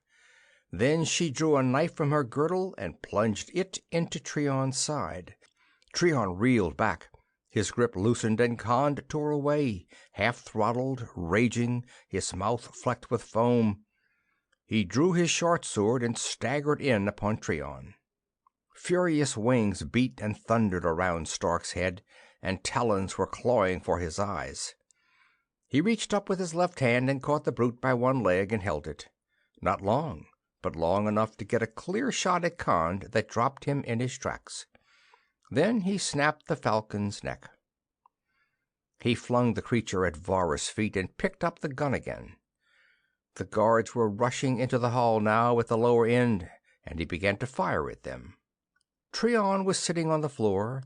Blood was coming in a steady trickle from his side, but he had the shock weapon in his hands, and he was still smiling. There was a great, boiling roar of noise from outside. Men were fighting there, killing, dying, screaming their triumph or their pain. The echoes raged within the hall, and the noise of Stark's gun was like a hissing thunder. The guards, armed only with swords, went down like ripe wheat before the sickle, but there were many of them, too many for Stark and Treon to hold for long. The old woman shrieked and was suddenly still. Helvey burst in through the press with a knot of collared slaves. The fight dissolved into a whirling chaos. Stark threw his gun away. He was afraid now of hitting his own men. He caught up a sword from a falling guard and began to hew his way to the barbarian. Suddenly Treon cried his name. He leaped aside, away from the man he was fighting, and saw Vara fall with the dagger still in her hand. She had come up behind him to stab, and Treon had seen and pressed the trigger stud just in time. For the first time there were tears in Treon's eyes. A sort of sickness came over Stark. There was something horrible in this spectacle of a family destroying itself. He was too much the savage to be sentimental over Vara, but all the same he could not bear to look at Treon for a while. Presently he found himself back to back with Helvey, and as they swung their swords, the shock weapons had been discarded for the same reason as Stark's gun. Helvey panted, "It has been a good fight, my brother. We cannot win, but we can have a good death, which is better than slavery." It looked as though Helvey was right. The slaves, unfortunately weakened by their long confinement, wore out by overwork, were being beaten back. The tide turned, and Stark was swept out with it into the compound, fighting stubbornly. The great gate stood open. Beyond it stood the people of Shuruun, watching, hanging back, as Treon had said. They would wait and see. In the forefront, leaning on his stick, stood Larrabee the Earthman. Stark cut his way free of the press. He leaped up onto the wall and stood there, breathing hard, sweating, bloody, with a dripping sword in his hand. He waved it, shouting down to the men of Shuruun. "What are you waiting for, you scuts, you women? The Elhari are dead. The lost ones are freed. Must we of Earth do all your work for you?" And he looked straight at Larrabee. Larrabee stared back, his dark, suffering eyes full of a bitter mirth. "Oh, well," he said in English, "why not?" He threw back his head and laughed, and the bitterness was gone. He voiced a high, shrill rebel yell, and lifted his stick like a cudgel, limping toward the gate, and the men of Shuruun gave tongue and followed him. After that, it was soon over. They found Boar's body in the stable pens, where he had fled to hide when the fighting started. The dragons, maddened by the smell of blood, had slain him very quickly. Helvey had come through alive, and Larrabee, who had kept himself carefully out of harm's way after he had started the men of Shuruun on their attack. Nearly half the slaves were dead, and the rest wounded. Of those who had served the Elhari, few were left. Stark went back into the great hall. He walked slowly, for he was very weary, and where he set his foot there was a bloody print, and his arms were red to the elbows, and his breast was splashed with the redness. Treon watched him come and smiled, nodding. "It is as I said, and I have outlived them all." Arel had stopped laughing at last. She had made no move to run away, and the tide of battle had rolled over her and drowned her unaware. The old woman lay still, a mountain of inert flesh upon her bed. Her hand still clutched a ripe fruit, clutched convulsively in the moment of death, the red juice dripping through her fingers. "Now I am going too," said Treon, "and I am well content. With me goes the last of our rotten blood, and Venus will be the cleaner for it. Bury my body deep, stranger with the fierce eyes. I would not have it looked on after this." He sighed and fell forward. Boar's little dragon crept whimpering out from its hiding place under the old woman's bed and scurried away down the hall, trailing its dragging rope. Stark leaned on the taffrail, watching the dark mass of Shuruun recede into the red mists. The decks were crowded with the outland slaves going home. The Elhari were gone, the lost ones freed forever, and Shuruun was now only another port on the Red Sea. Its people would still be wolf's heads and pirates, but that was natural and as it should be. The black evil was gone. Stark was glad to see the last of it. He would be glad also to see the last of the Red Sea. The offshore wind set the ship briskly down the gulf.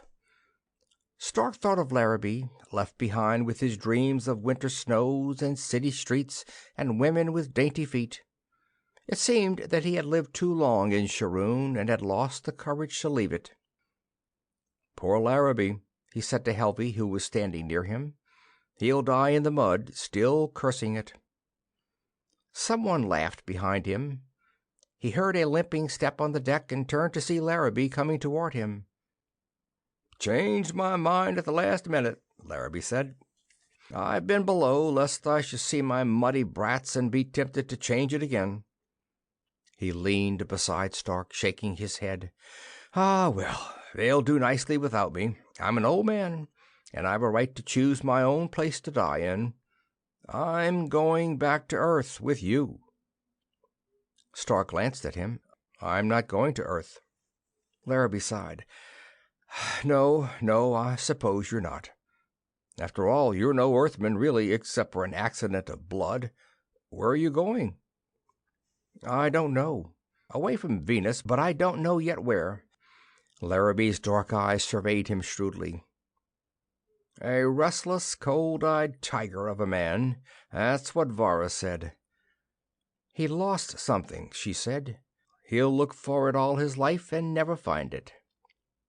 After that there was silence. The red fog wrapped them, and the wind rose and sent them scudding before it. Then, faint and far off, there came a moaning wail, a sound like broken chanting that turned Stark's flesh cold. All on board heard it. They listened, utterly silent, their eyes wide, and somewhere a woman began to weep. Stark shook himself. "It's only the wind," he said roughly, "in the rocks by the strait." The sound rose and fell, weary, infinitely mournful, and the part of Stark that was in Chukka said that he lied. It was not the wind that keened so sadly through the mists. It was the voices of the lost ones who were forever lost. Zareth, sleeping in the Hall of Kings, and all the others who would never leave the dreaming city and the forest, never find the light again. Stark shivered and turned away, watching the leaping fires of the strait sweep toward them. End of Part 6. End of Enchantress of Venus by Leigh Douglas Brackett.